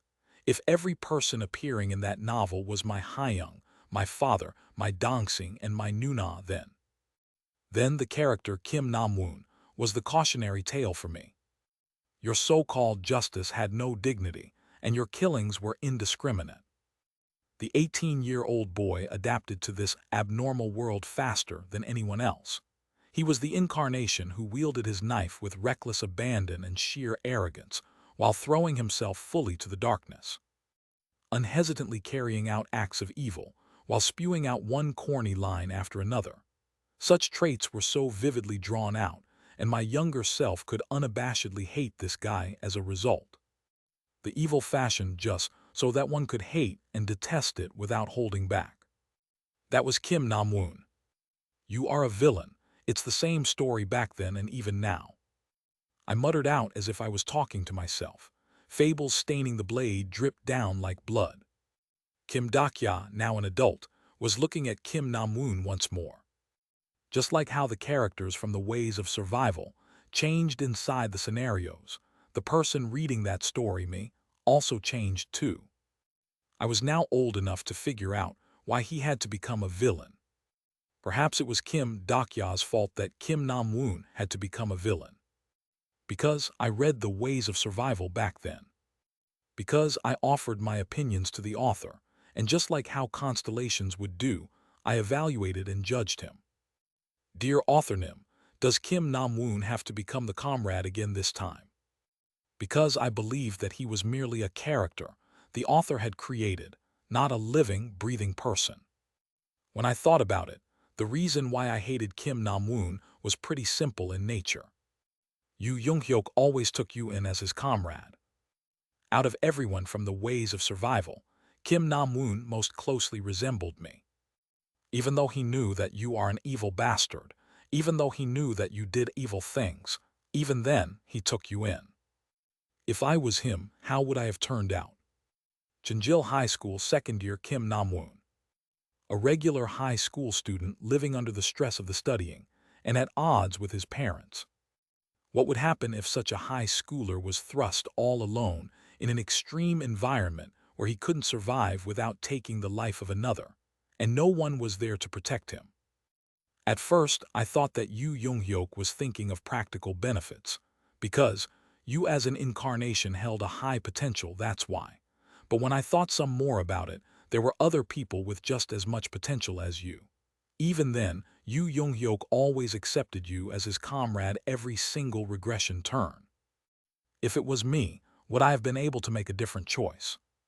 While repeating the first turn, the second, then the third, then even the 999th, would I have survived by making a different choice than the Kim Nam-woon from that time? When I think about it again now, maybe it was not Yoo Jung-hyuk chasing after practical benefits, but me. From when I started reading The Ways of Survival, Yoo Jung-hyuk's age remained 28 years old. He was an adult back then, and even now, too. Maybe he had already known the truth, that life was an accumulation of one's choices, that those countless choices piled up to eventually become a fable worth a single person. That no one was designed to be evil from his birth. Just as how the first turn was different from the second, the 998th turn was also different from the 999th, and that might be the real reason why he repeated his regressions after all this time. The blade stopped midair. The unbreakable faith had faintly dug into the dazed Kim Nam-woon's carotid artery and stopped right there. I spoke in a half-sighing tone of voice. That doesn't mean you can be forgiven for what you've done, though. What I wanted to say to you, though, was, Kim Nam-woon. An incredible surge of status rushed in from behind me. Someone was running towards this side like a tank while breaking past the vicious barrage of shelling. It was the 999th turn's Yijai. All because Kim Nam-woon found himself in danger, she abandoned her island, broke past the shelling, and was hurriedly approaching here, even at the cost of her entire figure turning into tatters by facing Kim Dokya Company's attacks directly. You're blessed, aren't you? You even have a comrade who worries about you to that extent. The word comrade caused Kim Nam-woon's empty eyes to tremble. It wasn't just Yijai rushing towards this place, either. I thought that my back was growing hot, which was followed by the threatening sensation encroaching upon the nape of my neck. It was the flames of retribution. What are you scheming now? The 999th turns Uriel, who had been engaged in a battle against Yoo Jung-hyuk only a second ago, was standing right behind me even before I had noticed it. I slowly shifted my head towards her. She must have escaped from the battle in a great hurry, because her pure white wings were all torn to shreds, with deep wounds visible all over her figure. Just a casual glance told me that she was grievously injured.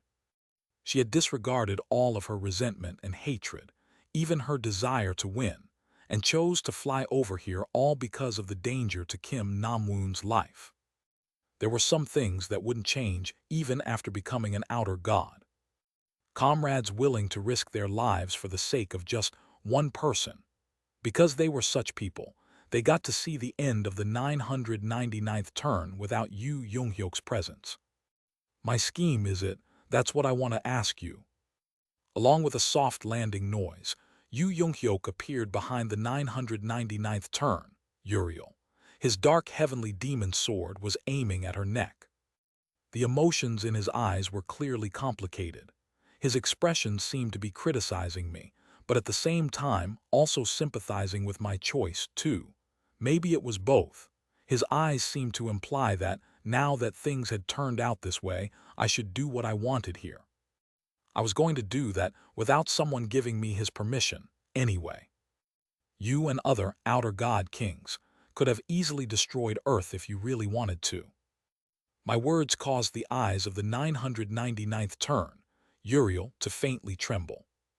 The Great Apocalypse scenario is currently in progress. We weren't talking about any other scenario, but the Great Apocalypse taking place within the 98th scenario. A scenario that not even the constellations of the distant skies dared to participate in, out of fear of their complete, eternal destruction. At a bare minimum, the descending outer gods in this scenario wielded absolute power to easily scorn every single constellation. With just a flick of one hand, every island on the Pacific Ocean was annihilated. I could still vividly remember that sentence from the original novel. These kings could even summon an asteroid from the outer space and have it collide with the planet if they wanted to. They were existences that, after descending to this world as calamities, could drag in much larger probability and use it at will. Why haven't you done that from the beginning? And all of my plans began from this very question. Why didn't they try to destroy Earth right out of the gate, so to speak? The 999th turn, Uriel didn't say anything for the longest time. That is, actually, I already had guessed what her reply would be. Because these people were the outer gods that appeared in the original novel. Even if they were from another world line, they were individuals who started from Earth and managed to clear the scenarios. Earth was their home, the place where their fable began, and where their lives had ended too. But they survived as tragedies. They lost their precious one to an outer god from another world line, meaning they were already sick and tired of this thing about the invasion of another world line. And so, could such people bring about the destruction of an entire world line just for the sake of their goals? You never had any intentions to truly kill us. The 999th turns Yijai said this, that they would use this world line as a sacrifice to revive their own scenarios.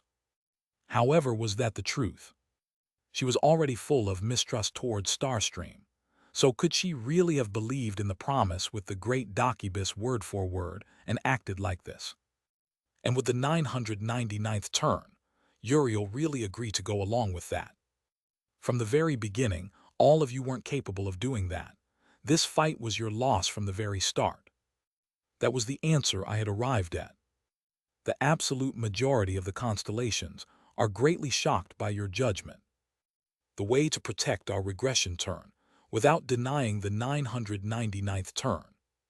My confident declaration caused the 999th turn, Uriel, to glare at me with complicated eyes. Yijai from the same turn staggered towards her side and quietly placed her hand on Kim Namwoon's head. He was staring at me dazedly before shifting his head away. Kim Namwoon was crying. He must have felt sad about something because he was sobbing away uncontrollably. The 999th turns Uriel couldn't do anything and simply watched this scene play on. Why don't we stop it here? Yeonseong, walking in closer, voiced his opinion. And what should we stop? Uriel, you already know this too, don't you? This isn't what we want. We will solve nothing with this type of. In that case, what should we do to solve it then? Uriel's voice sounded flat, a voice filled with despair worn down by innumerable expanse of time. I always gave it my all. As I promised, I saw to the end of the world. Even then, I couldn't save anyone. I became an outer god and carried on while dreaming of my vengeance. Even when I knew that my vengeance had no real point, I denied that fact and came this far. Yet, you are now telling me to give up on something else having come this far. Speak, King of the Silver Light Heart. I don't know the answer to that. Just that, I believe the story of these people will show something to us. Something? Are you saying that, even after we came this far, there is still something else left that we need to see. I also do not know that. However, I have a certain feeling. This feeling that the reason why we from the 999th turn became outer gods and survived this long was all for this moment. Don't you feel that way too? The 999th Uriel looked up to the sky.